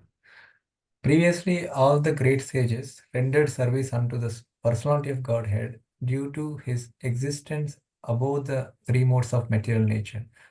They worshipped him to become free from material conditions and thus derive the ultimate benefit. whoever follows such great authorities is also eligible for liberation from the material world. Hare Krishna. Thank you, Prabhuji. So now Sūta Gosvāmī is doing very wonderful thing here. He's saying not only I am saying this, that's why you should believe me, but all the great sages, they have also followed this path. They have worshipped the Supreme Lord and they derived the ultimate benefit. So he's giving the example of the previous acharyas who has actually gone through this path and they have got benefited. This is the best thing, because someone who has created their own path, there are many so-called gurus in Bharat nowadays who will create their own path. But who has seen anyone following that path going back to Godhead? You are the first guinea pigs. He himself hasn't even realized the Supreme Lord following that path. He hasn't gone back to Godhead by following that path. But here Sūta Gosvāmī is saying that the path I am telling you is not that I have just created something or I am just giving you some knowledge here. That many other great sages in the past have followed this path and they have got the great benefit, ultimate benefit. And what is that ultimate benefit? So if you see in the purport, the second line, the ultimate aim of religious performances is to release oneself from the material bondage and regain the life of freedom in the transcendental world, where the Supreme Personality of Godhead is the Supreme Person. So that is the ultimate benefit. That the purpose of our life is that we should actually come out of this material bondage that we have created of mode of goodness, passion, and ignorance. And we have to regain the life of freedom in the spiritual world, where we can serve the Supreme Lord properly. That is the ultimate benefit. And many great sages in the past have followed this path and they have received this great benefit of purifying themselves and then worshipping the Supreme Lord. And Srila Prabhupada in the purport, he refers to 12 Mahajanas, that we have to follow in their footsteps. So these great sages, he's saying that there are 12 Mahajanas and we have to follow in their footsteps. Then just like they are liberated, they are serving the Supreme Lord, then we will also become liberated and we will also be serving the Supreme Lord. And the 12 Mahajanas are Lord Brahma, Narad Muni, Lord Shiva, the 4 Kumaras, Lord Kapiladev, then Swayambhuva Manu, Prahlad Maharaj, Janak Maharaj, Bhishma Dev, Bali Maharaj, Shukadev Goswami, and Yamaraj. These are the 12 Mahajanas. They really know the religious principles, and that is why we have to follow in their footsteps, and then we can also make our life successful. In Mahabharata, Yudhishthir Maharaj mentions this verse. He says, Tarko pratishtha shrutayo vibhinna nasa vrishiyasya matam na bhinnam dharmasya tattvam nihitam guhayam mahajano yena gata sapantha. He's saying, Yudhishthira Maharaj is saying, Tarko apratishtha, that these dry arguments, logic, they are inconclusive. And Shrutayo vibhinna, that in the Vedas there are different paths which are given. And if you go to Rishis, their matas are different, matana bhinnam. Like they cannot become Rishi by presenting the same philosophy which other Rishi has given. So that is why it is like a PhD holder. They have to have their own original thesis. So they also have different opinions. But dharmasya tattvam nihitam guhayam. The tattva of dharma is actually hidden in the heart of the great souls. Mahajano yena gata sapantha. Which are those great souls? In whose heart the dharma tattva is kept? It is the Mahajana. And that is why we should actually follow in the footsteps of Mahajana. The religious principles, they know properly. And if we follow in their footsteps, then it is easy. We don't have to actually think about this is right or that is right, or this path, this scripture is saying this, that scripture is saying this. There are multiple paths given. What should I do? Mahajana already knows what is the best path. Actually, Sūta Goswāmī is also Mahajan now, because he's following in the footsteps of Shukadeva Goswami. He knows Savaya Pamsam Paro Dharmo Yato Bhakti Radokshaje. And he's also following that same process. So if we follow in the footsteps of Sūta Goswami, what he's mentioning, you can also become Mahajan. I can also become Mahajan. So that is the process. So 25th verse is saying that we should follow in the footsteps of these great sages who have followed this in the path, and they have got this ultimate benefit. If we do it, we will also get the ultimate benefit. Now the next two verses again rejects the Devata worship, so that we are very clear, and then it again re-establish from 28 onwards the worship of the Supreme Lord. So we will go ahead. 25 we have done, 26 and 27. Mukshavo ghora rupana hitva bhutapatinath narayana kalah shanta bhajanti yana suyavaha. Hare Krishna, Prabhuji. Yeah. Those who are serious about liberation are certainly non-envious, and they respect all. Yet they reject the horrible and ghastly forms of the demigods and worship only the all blissful forms of Lord Vishnu and his plenary portions. Hare Krishna. Thank you, Prabhuji. Very clear verse that the devotees are not envious. They are non-envious of anyone. They are not worshipping some other devatas because they are envious. That I don't want to Ganesha, or I don't want to worship Kartikeya or Lord Shiva or Lord anyone. Like, it is not because they are envious of them. They are respectful to everyone, because they know that all of these devatas are serving the Supreme Lord. That is why they are respectful. But still, they don't get involved in devata worship. They respect all, yet they reject the horrible and ghastly forms of devatas and worship only the all blissful form of Lord Vishnu and his plenary portions. If you read the purport, Srila Prabhupada gives some examples of the forms which are in which the people in mode of ignorance worship, people in mode of passion worship, and mode of goodness worship. But we'll go ahead to 27. Rajastama prakrutaya sama. Rajastama prakrutaya samashila bhajanti vai pitru bhuta prajeshadin kshriyaishwarya prajepsavaha. Rajiv Prabhu. Hare Krishna Prabhuji.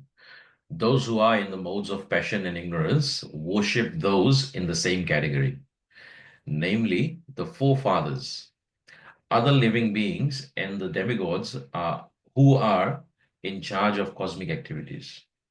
For they are urged by a desire to be materially benefited with women, wealth, power, and progeny. Thank you, Prabhuji. So the people in mode of passion and ignorance, they are worshipping forefathers, other living beings, devatas, because they have a lot of material desires, like desire for women, or for women, the desire for men, wealth, power, progeny. All of that is required, and all of that is their desires. That is why they are just focusing on this. But material things are temporary, and all of these material things, they keep us bound in this material world. Aim of life is not that. Srila Prabhupada again says in this purport, the last line of the first paragraph, the aim of life is to end the miseries of life and not to increase them.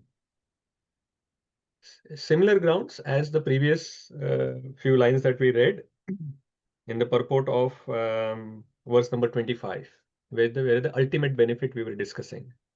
Same thing here as well. The aim of life is to end the miseries of life and not to increase them. So what is the point in asking for all of these materialistic things by which we are going to increase our miseries, increase our attachment, increase our material bondage? We need to actually find a way to reduce this material attachment, reduce all of these things, so that we can progress towards the spiritual path. So after rejecting this Devata worship in these two verses, then whom to worship? We know it is mentioned the Vishnu worship should be done, but to just confirm and saying that anything that you want is still Vasudev or the Supreme Lord should be worshipped. So that is why this verse number 28-29 comes. Vasudeva para Veda, Vasudeva para Makhaha, Vasudeva para Yoga, Vasudeva para Kriyaha, Vasudeva param Jnanam, Vasudeva param Tapaha, Vasudeva paro Dharmo, Vasudeva para Gatihi. Yes, Vidhi Mataji. Hare Krishna Prabhuji. In the revealed scriptures, the ultimate object of knowledge is Śrī Krishna, the personality of Godhead. The purpose of performing sacrifice is to please him. Yoga is for realizing him. All fruitive activities are ultimately rewarded by him only. He is supreme knowledge, and all severe austerities are performed to know him. Religion, dharma, is rendering loving service unto him. He is the supreme goal of life. Thank you, Mataji.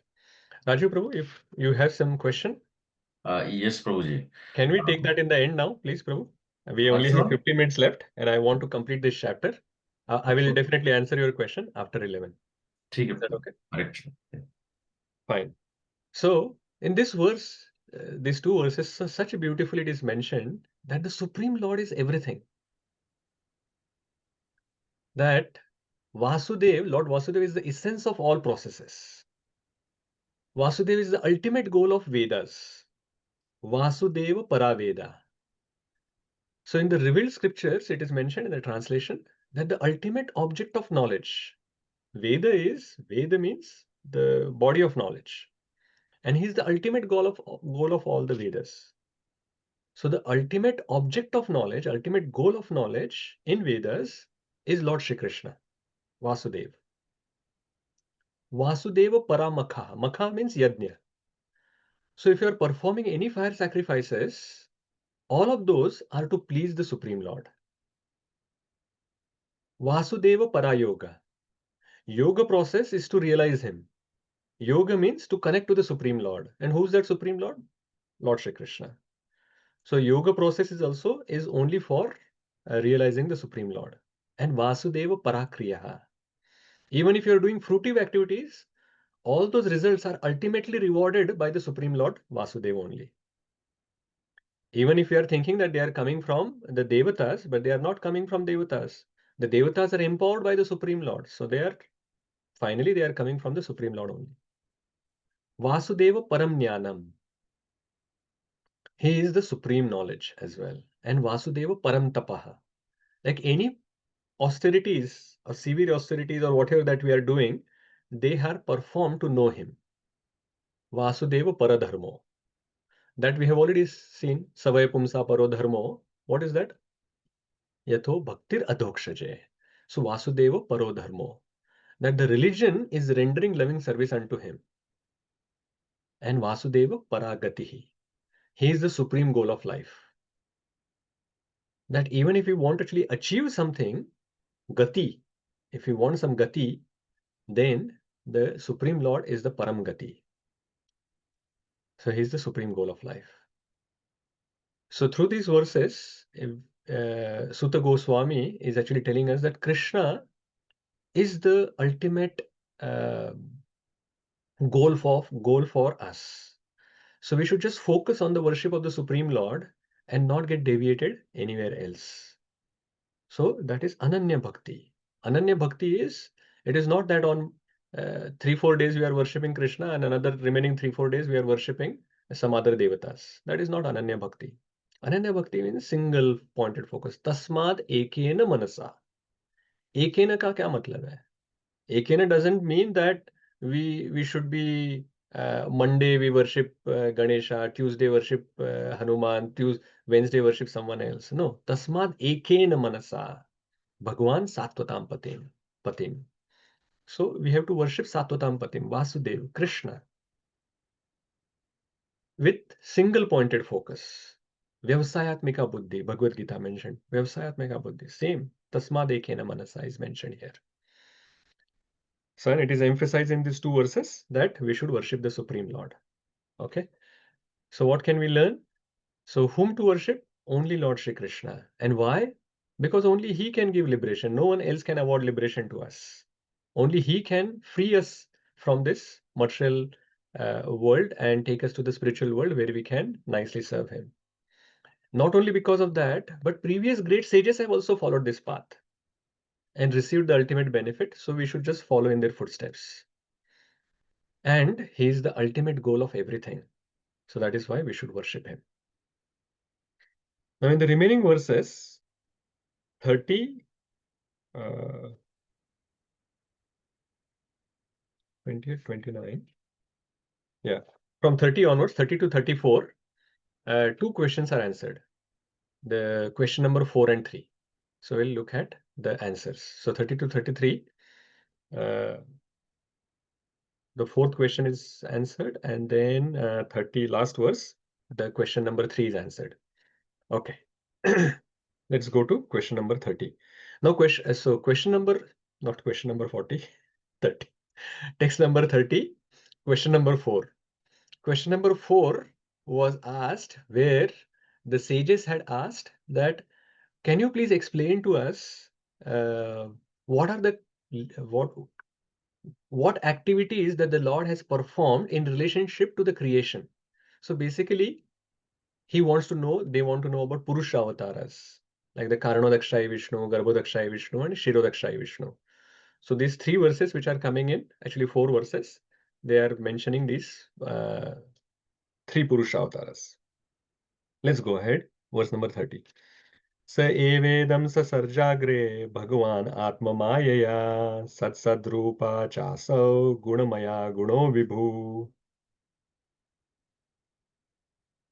Yes, Gaurchandra Prabhu, go ahead. Hare Krishna Prabhu.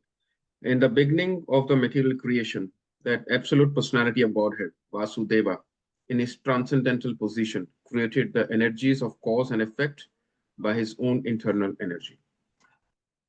Thank you, Prabhuji. So in these 4 verses which are coming, 30 to 33, these 3 expansions are mentioned. So the first one, like this verse that we just read, it is referring to at the beginning of the material creation. So it is referring to Karanodakshaya Vishnu, Mahavishnu. He is the super soul of entire material world. So at the beginning of material creation, that absolute personality of Godhead in his transcendental position created the energies of cause and effect. Cause and effect is Karana, Karanodakshaya Vishnu. So he created this material world, and Karanodakshaya Vishnu entered into that material creation as the super soul of the entire creation. Then we will go to the next verse. Taya vilasate shveshu guneshu gunavaniva antah pravishta abhati vijnanena vijrumbhitaha. Who wants to read? Okay, Vikas Prabhu and then Vidushi Mataji. Hare Krishna. After creating the material substance, the Lord Vasudeva expands himself and enters into it. And although he is within the material modes of nature and appears to be one of the created beings, he is always fully enlightened in his transcendental position. Hare Krishna. Thank you, Prabhuji. So after creating the material substance, the Lord expands himself and enters into it. So as we know, the material world was created, and Karanodakshaya Vishnu or Mahavishnu, from his pores of the body, then all of these universes are coming out. But these material universes were not active. So the Lord expanded this Karanodakshaya Vishnu or Mahavishnu, he expanded into Garbhodakshaya Vishnu and entered into each of the universe, and thus he became the super soul of each universe. So universe is the body of Garbhodakshaya Vishnu. Because just like this is our body, and the soul is within that body, and that's why this body is active. Similarly, the universe, each of the universe was inactive. But then Lord expanded himself and became Garbhodakshaya Vishnu and entered in each of the universe, and then that became active. So the universe, each universe is the body of Garbhodakshaya Vishnu. And then the same Lord expanded further, Garbhodakshaya Vishnu expanded further and became Kshirodakshaya Vishnu and entered into each living entity, each atom as Kshirodakshaya Vishnu. So that is mentioned in the next two verses, 32 and 33. Yatha iha vahito vanhir darushveka swayonishu naneva bhati vishwatma bhuteshu cha tatha puman. The Lord, as Super Soul, pervades all things, just as fire permeates wood, and so he appears to be of many varieties, though he is the absolute one without a second. Thank you, Maharaj. So the Lord as Super Soul pervades all things, living entities as well as other things. So Shirodakshai Vishnu, as a Super Soul, he enters into individual beings, but he is also present in all atoms. So as fire is kindled from wood by another fire, so Srila Prabhupada mentions in the purport that if you want to kindle the fire in the firewood, then you require some other fire. So through that other fire, you can actually rekindle this fire into this wood. So similarly, the divine consciousness of a man can similarly be kindled by another divine grace, his divine grace. He mentions in this paragraph, around middle of that, he says that the divine consciousness of man can similarly be kindled by another divine grace. His divine grace, the spiritual master, can kindle the spiritual fire, and continues like that. So Paramatma is there, but we are sleeping. We are not paying any attention to the Paramatma which is within our heart. So that is why the spiritual master actually comes, rekindles this fire, and then we can actually start seeing the Paramatma again. Again, furthermore for Paramatma, Asau Gunamayair Bhavair Bhuta Sukshmendriyatmabhi Swanirmiteshu Nirvishto Bhunkte Bhuteshu Tadgunan. Yeah, go ahead with Uma Mataji. The super soul enters into the bodies of the created beings who are influenced by the modes of material nature and causes them to enjoy the effects of these modes by the subtle mind. Hare Krishna. Thank you, Mataji. So everyone is trying to enjoy the material world as per the desire that they have in their subtle mind and what their gross body can allow. So it is the game of the mind and the body. And as a Paramatma who is present in everyone's heart, he is an observer and a permitter. So we have this analogy of the two birds sitting on a branch, one bird eating the fruit and other bird is just observing. That the bird which is eating the fruit is the Atma, and the bird who's observing is the Paramatma. So Paramatma is observer and permitter, approver. And as the like whatever is based on your karma and whatever is your destiny, the Lord will approve that or reject your desires. And then based on that, you suffer or enjoy your accumulated reactions. So that is what Srila Prabhupada is mentioning in the purport. The last verse where now question number 3 is answered. Let us look at and this creation, don't worry, it is getting again discussed at the beginning of chapter 3 and the entire canto 2. You will be tired of that array bus karo creation ko bhi. You will come to that stage when we go there to canto 2. So and then again canto 3, if that was not enough, canto 3 again brings that back. So it will come back. So Leela Avtaras are like mentioned now. Why the Supreme Lord appears? Question 3 was asked that why Śrī Krishna, the Supreme Personality of Godhead, appeared in this material world. And that is answered here. Bhavayatesha satvena lokan vailoka bhavanaha leelavataranuratto devatiryan naradishu. Go ahead, Sadashiv Prabhu. Hare Krishna, Prabhuji. Thank you. Thus, the Lord of the universes maintains all planets inhabited by demigods, men, and lower animals. Assuming the roles of incarnations, he performs pastimes to reclaim those in the mode of pure goodness. Hare Krishna. Thank you, Prabhuji. So the whole point of coming to this material world and perform all his pastimes is to reclaim those in the mode of pure goodness. So he's coming, he's taking all this effort to appear is to just take us back to Godhead. Because he has a strong desire. Srila Prabhupada mentions that in the purport, he says that he has a strong desire to take us back to the spiritual world. And the Lord knows that we are hankering for happiness, which we know, which we are already, like in the first session, we look at quest for happiness. We are always looking for happiness. But the Lord knows that we can't get it here in this material world. We can only get it in the spiritual world. Hence, he either personally appears or he sends his representatives to propagate the message by which we can actually take up this process of bhakti and then go back to Godhead. So all of this effort that he's taking is so that he can reclaim us and take us back to the spiritual world. So why does the Lord appear? He comes to reclaim those who are in pure goodness. For our benefit, he is appearing. He is appearing for performing these leelas, showing us the trailer, and says that for watching the full movie, come to the spiritual world. And you can see the full movie. And the movie will not end. It is not only 2 or 3 hours movie. It is like an eternally going movie there. So you can just perform the pastimes or be part of the pastimes and eternally enjoy in that by serving the Supreme Lord.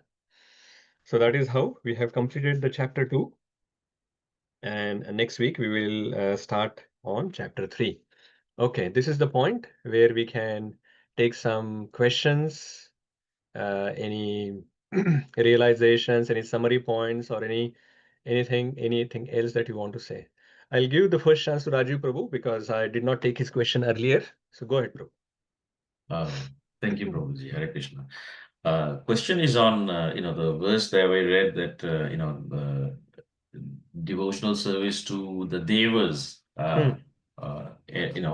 So one of the Upanishads has got this Matra Deva Bhava, Pitra Deva Bhava, and from childhood we've been taught that our parents are God. So in that line it says, whoever worships, fathers for fathers, will continue to, stay in this material realm. So why this probably contradiction in terms of, what we've been taught from the Upanishad? And yeah, good question, Prabhu. So the Vedas actually, as we have mentioned before, they give paths for everyone. Even if you're in mode of ignorance, you can actually go further by following the processes which are given for people in mode of ignorance, in mode of ignorance in the scriptures. Those who are in passion, they are also given some path by which they can progress, little by little. But those who are in goodness, there also the path is mentioned. And obviously, the best path that you can take is the path which can be taken by anyone, which is in ignorance, passion, goodness, or even in Shuddha Sattva as well. They can keep following this path, and that path is also mentioned. So by following and worshipping forefathers, you actually go where your forefathers are. So if your forefathers are in the spiritual world, by worshipping them, you can go to the spiritual world as well, because they are Vaishnavas, and by worshipping them, you actually get the same destination as they got. But what if they are not in the spiritual world? What if they are in this material world somewhere? What if they are in the lower planetary systems?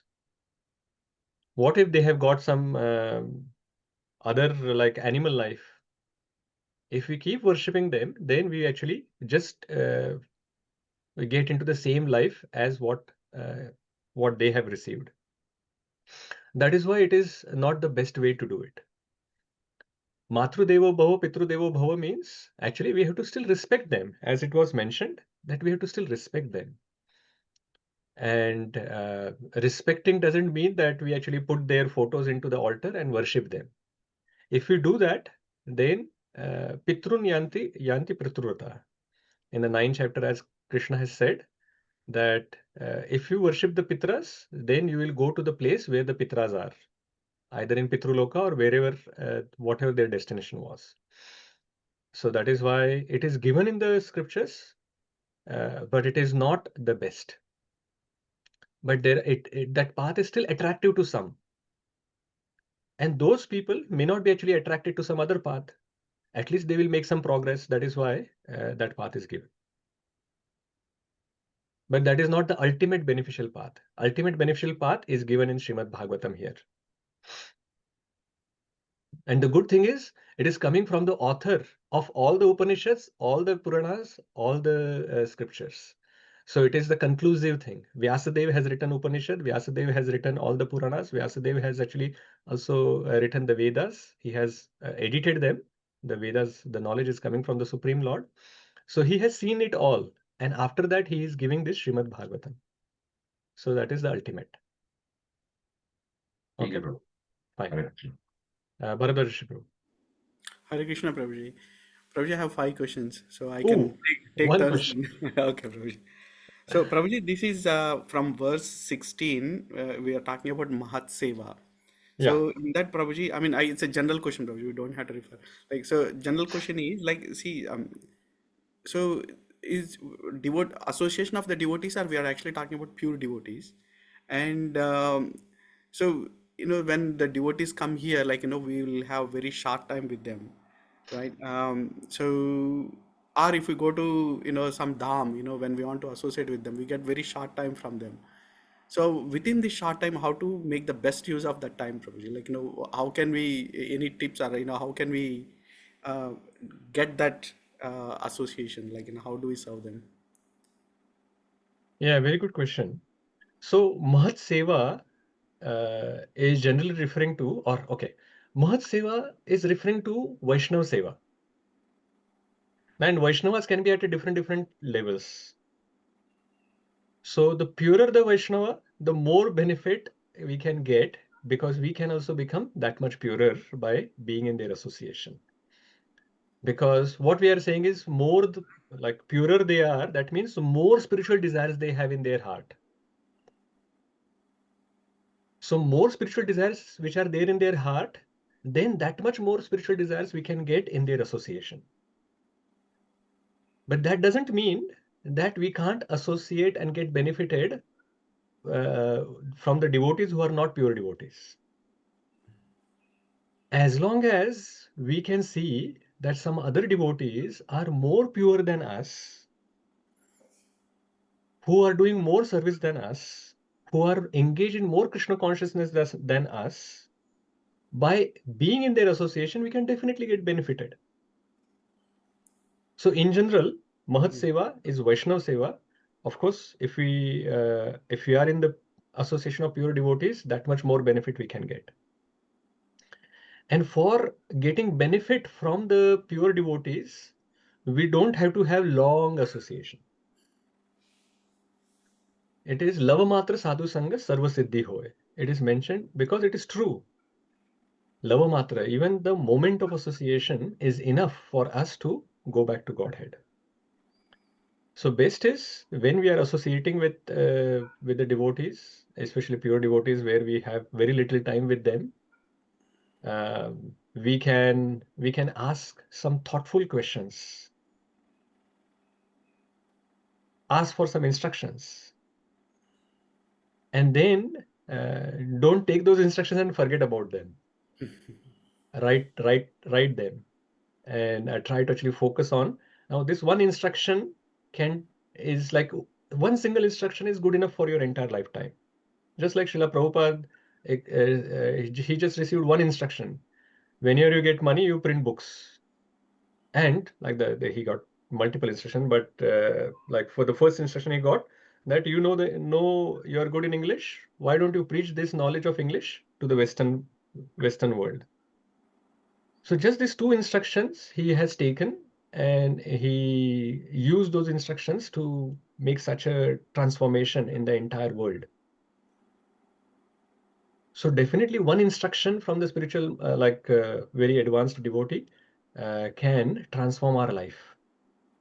Those instructions are powerful enough to transform the entire world. And the personal instructions that come to us, they can transform our life if we remain faithful. And even if there are obstacles, you continue doing it. Continue going in that path. Even if there are so many difficulties which are coming, you just have faith that success or failure is not your problem. Your instruction was do this. Just do it. If you have faith like that, you just continue and you will be successful. So that is the best use that we can do. Of course, you can do many other sevas, like you can do Vapu Seva. If you get some opportunity to do Vapu Seva, you can do that, because not always you can do it. So while the devotees are present on the planet Earth, you can do some seva for their body. So all of that can also be done. But the best is that we also take the opportunity to take some instructions from them in whatever short time that we have, and then make some progress based on it. Sure, Prabhuji. Thank you, Prabhuji. Okay, bye. Thank you, Prabhuji. I'll come Ageshwari back. Mataji. My question is regarding the story you have explained in 16th verse, Prabhuji, about where Srivasa Pandit Prabhu, because Devak Pandit Prabhu, he has Devananda Pandit and yeah. he has offended, but Srivas Pandit, he is not a person Bhagavata at that time, because he was just attending that session and he was performing the ecstatic thing. So he is not the person Bhagavata. So why did Why not person Bhagavata? Just because he was hearing, you mean that the audience cannot be person Bhagavata? He has to be a speaker? No. What did Krishna say in Bhagavad Gita? Machita madgata prana bodhayanta parasparam. Parasparam. Parasparam mean like these devotees who are exalted, they don't want to, it is not that they are always sitting on Vyasasana and giving lecture or giving Krishna Katha. They want to hear Krishna Katha as well. So sometimes they are sitting in audience and they are listening to Krishna Katha given by others. So that is Machita Madgata Prana. That is how they are doing Bodhayanta Parasparam. They have Krishna in their heart and they always want to actually hear. So Srivas Pandit Prabhu, because he was sitting in audience, that doesn't mean he didn't know and that's why he was sitting. No. He was already a pure devotee. He was already a person Bhagavat. And wherever Srimad Bhagavatam is there, he was there. He went there to actually hear Krishna Katha. And just by hearing Krishna Katha, he remembered Krishna and he became so engaged into that Katha. So ecstatic symptoms came. Thank you, Prabhuji. Okay. Hare Krishna. Yes, Aparna Mataji. Hare Krishna, Prabhuji, Danvat Pranam. Dandavat. What a wonderful session. The time just flew like a second. So anyway, thank you for that. I had one question which I'm holding off on. The one which I asked previously, Prabhuji, seeing Krishna one eye to eye, you explained it when you were talking about the 14 stages of Bhakti. That basically means that when you cross past the prema stage, then you can see Krishna like in person. Is that what it means? Yes, Mataji. Because In your mind. as the Brahma Samhita also says that you can't see Krishna with these eyes. And that is the meaning of Adhokshaja as well. I had posted in the group that you can't see Krishna with your sense perception. He is beyond our sense perception. So with your own eyes, if you want to see Krishna face to face, that is not possible with these physical eyes. So Brahma Samhita says, Premanjana Churita Bhakti Vilochanena. That with the anjana of prema, love, when your eyes are anointed with the love of Godhead, then you will be able to see God. So because that is why you can only see Krishna after that prema stage, because only then you can put the prema anjan into your eyes and then you'll be able to see God. So once we actually develop that bhava and prema, then we can see Krishna face to face. Sure, thanks, Prabhuji. That explains. My question was, as you were explaining the 9 I thought stages that was of... your question, Mataji. No, Okay. Prabhuji, sorry. That was a quick one. This might take a little bit of explaining. I'm not sure. You might do it Okay, very then efficiently. can you go back into the queue? Oh, Oh, really? Okay, Prabhuji, sure. Yes, thank you, Mataji. Mukesh Prabhu. Hare Krishna, Prabhuji. Prabhuji, my question is, you mentioned about the various universes coming out of Mahavishnu's body. That's when the creation starts. But you also mentioned Brahma Samhita just now, and we've in previous sessions just said that when Mahavishnu gives his drishti to Mahatattva, the material elements are agitated and the universal creation starts. So I just wanted to reconcile the two concepts. The universe is coming out of Mahavishnu's body, that we know for sure, but the creation also happens from Mahatattva. So how do these two concepts reconcile in the chronological order? Thank you. Mahatattva is just the energy of the Lord. That is the material energy. So Maya is like in this original form is Mahatattva, the material energy. And that Mahatattva is inert at the beginning. And only when the Lord actually cast his eyes on it, then with the drishti, because then with that he impregnates the Mahatattva. So that is what is mentioned, that the Lord doesn't have to need to use, like he can perform the activity of any organ by his any other organ. So he can impregnate just by seeing at the Mahatattva. So that is how it happens. So the Lord is there, the material, these things are coming out, and the Lord is glancing on it, Mahatattva energy, and then actually when the universes are coming out, we see the universes are coming out, but that's a creation process. Second chapter we will actually see more, but mainly they are in the seed form. The seed forms means they are in the Mahatattva form, and then when the Lord sees at them, then they grow. Then the Lord enters in each universe. Then from his navel the Brahma, like the lotus comes, then the Brahma comes, then Brahma creates the secondary creation. All of that in detail creation that happens. The secondary creation happens at that time. But that is how it happens, Prabhuji. Is that okay?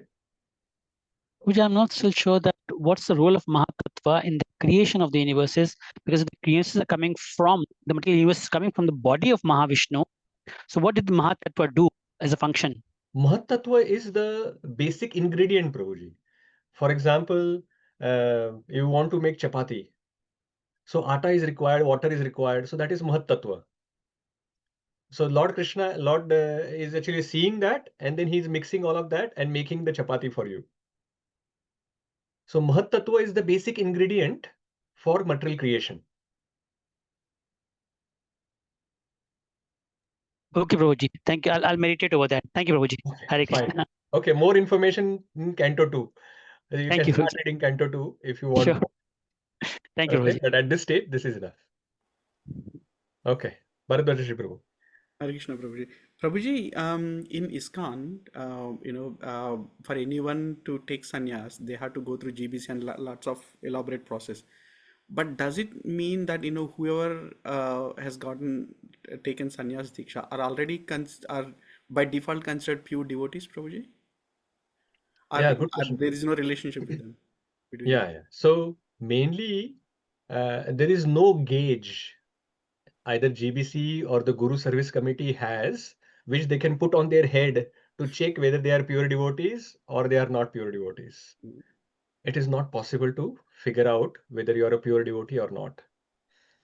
So what is checked is what is their behavior. You can only check what is their achar and prachar. So they check what is their achar, what they have been doing in the last few years, whether there have been any discrepancies that anyone has seen wherever they are preaching in the last whatever years, and then they will try to figure out from based on that. So mainly what we try to do is like what ISKCON does is, as long as someone is at the Madhyamadhikari level, which can be seen by prema, maitri, kripa, upeksha. So prema means, have they developed some love for Krishna? So that can be seen from their service. Have they actually dedicated their life for Krishna by putting their entire time by kaya, vacha and manasa? So that they can see. Prema, maitri, whether they have good relationship with other Vaishnavas. So what other Vaishnavas at different places that they are preaching, are they getting into fights with them? So prema, maitri. Then kripa. are they preaching this knowledge of Krishna, Krishna consciousness to the innocent people? And are they able to attract them into Krishna consciousness? Is that preaching effective? Because Krishna Shakti vina nahi tara pravartan. So if there is Krishna Shakti that is invested in them, like has Krishna invested some Shakti into them by which they can actually attract some devotees to him, to the Supreme Lord. So that is prema, maitri, kripa, and then upeksha. Upeksha is that are they ignoring the atheist, or are they just getting unnecessarily entangled with some controversies along with some atheist people and then debates or whatever. I'm not saying that these are the factors that they see, but I'm at a high level. I'm actually mentioning that these are some of the things that you can actually see in a Madhyam Adhikari. You can only see that someone is at the Kanishtha level or a Madhyam level. When they go to Uttam Adhikari level, only another Uttam Adhikari can know whether you are an Uttam Adhikari or not. Right. So, as far as I understand, Prabhu, it is almost impossible to figure out if someone is at the Uttam Adhikari level or not. If you can only do it from some symptoms. For example, in the Nectar of Devotion, there are the 9 symptoms of pure devotees which are mentioned. That they are always avyartha kalatvam and all of those. So some of those things we can see, but otherwise mainly as long as they are at least at the Madhyama level, they can take up this service to guide other devotees to take them further into Krishna consciousness. Right. Thank you, Prabhu. Okay, fine. Can I ask one more? Or Yeah, I just ask Aparna Mataji for her second question.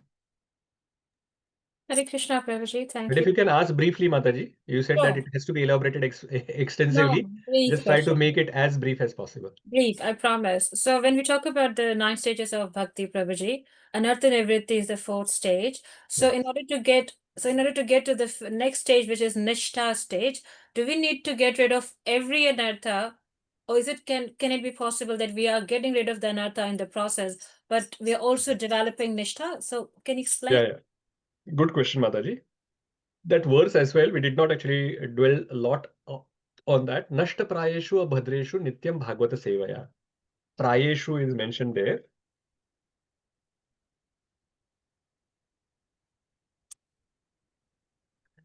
So prayeshu means almost to nil. And in the translation as well, Srila Prabhupada says, all that is troublesome to the heart is almost completely destroyed. Almost. It doesn't say it's completely destroyed. The gross anarthas are completely destroyed, and then we can progress. There will be still some anarthas which are left, which only we can get rid of at the bhava level. In the Nectar of Devotion, you would have studied that, Mataji, that all these other anarthas remaining, which when we go to bhava and prema stage, only then we can get rid of everything else. But at the nishtha, like the anartha nivritti stage, all these gross anarthas which are there, which are really grossly seen, those are gotten rid of, and then we come to the firm faith stage. But we can keep still working on removing those anarthas further and further. I believe Madhurya Kadambani explains that even more in details, that at what stage, what other anarthas are removed. Okay? Wonderful. Thanks, Prabhuji. That explains. Hare. Okay, Hare Krishna. Mukesh Prabhu, your hand is still up. Was that from the previous question? Yes, Prabhuji, I'll put it down. Thank you, Prabhuji. Okay, Hare Krishna. Yes, Bharadwaj, Bharadwaj Prabhu, one last question we will take from you, and then we will go to some important points or any realizations from the devotees. Okay, Prabhuji. So I need to pick up which one. Yeah, prioritize your question. Three have 3, Prabhuji. You can send me in privately, and I can try to Okay. answer. Okay, Prabhuji. So just continuing with the topic Aparna Mataji was just talking about. So Anartha Nivritti, it says that most of the anarthas are removed. So if I understand correctly, Prabhuji, these anarthas is coming because of the lower modes, like because we still have like some passion or ignorance, like because of these modes. But then when we actually progress to, so when we are getting rid of anarthas, that means that the lower modes are also gone almost, isn't it, Prabhuji? Almost. Yeah. So then when we come to Nistha and Richi stage, that's when actually it says here that the lower modes disappear. So I didn't understand, like, so at Anartha Nivrutti stage itself, like, no, we are almost gotten rid of the lower modes, and that means that the symptom is like absence of anarthas.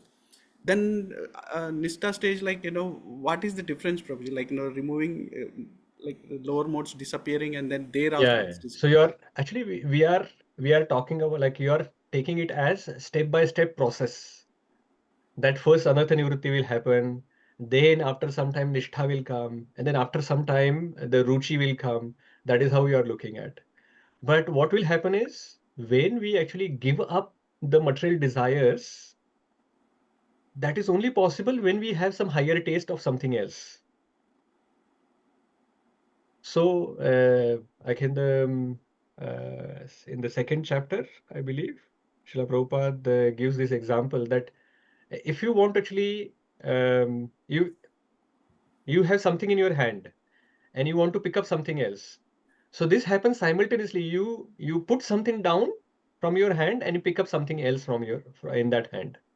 So picking up something in the hand that includes what is there in your hand, you have to drop. So when we actually are having anartha nivrutti, that is only possible when we have some higher taste. So you are giving up material desires, which is possible when we have some spiritual desires. And you can continue that, like in the beginning. Again, the Madhuri Kadambini explains that very nicely. And this unwilling lotus feet had very wonderful points there about some of those points which are in Madhuri Kadambini and how this anartha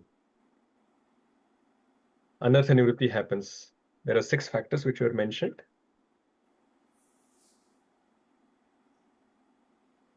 Yeah, here on page 56, anyone has. So in Madhurya Kadambini, Srila Vishwanath Thakur defines 6 anarthas that initially cause unsteadiness. So the first anartha is Utsahamai, enthusiasm indicating pride. Pride in personal devotional achievements causes beginning devotees to immaturely think that they, unlike others, have already mastered everything. So at the beginning stage of Krishna consciousness, we have this Utsahamai. We are very enthusiastic. And we think that we know everything now. And in this beginning stage, we may have, like, beginning stage doesn't mean that you are just in 6 months in Krishna consciousness. Beginning stage can remain for a long time. When we have read Bhagavad Gita, Srimad Bhagavatam, Chaitanya Charitamrita, at that point we will think that, I have done everything now. Now I know everything. That means I have become like a pure devotee. What is the difference between me and some Maharajas who are coming here? They have the knowledge of all these 3 scriptures. I also have the knowledge of all the scriptures. We are at the same platform now. That is an anartha. Because we have got the knowledge, but jnana, but no vijnana. So that is Utsahamai anartha. Second one is Ghanatarala. Ghanatarala means moving unsteadily between diligence and negligence. Ghana and Tarala. Sometimes we are hard, sometimes we are soft. Sometimes we are actually following it properly, sometimes we are not following it properly.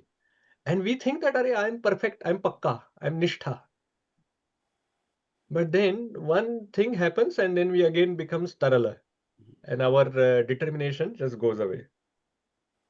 Vyudha Vikalpa, flickering determination, Vishaya Sangara, that ongoing struggle with sense pleasures, Niyama Kshama, inability to improve devotional practice, Taranga Rangini, delighting in the material facilities that Bhakti produces.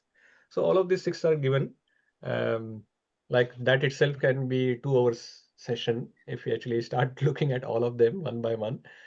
So this anarthas will get cleared slowly, but at the same time the nishtha will keep coming and the taste we will start developing of something.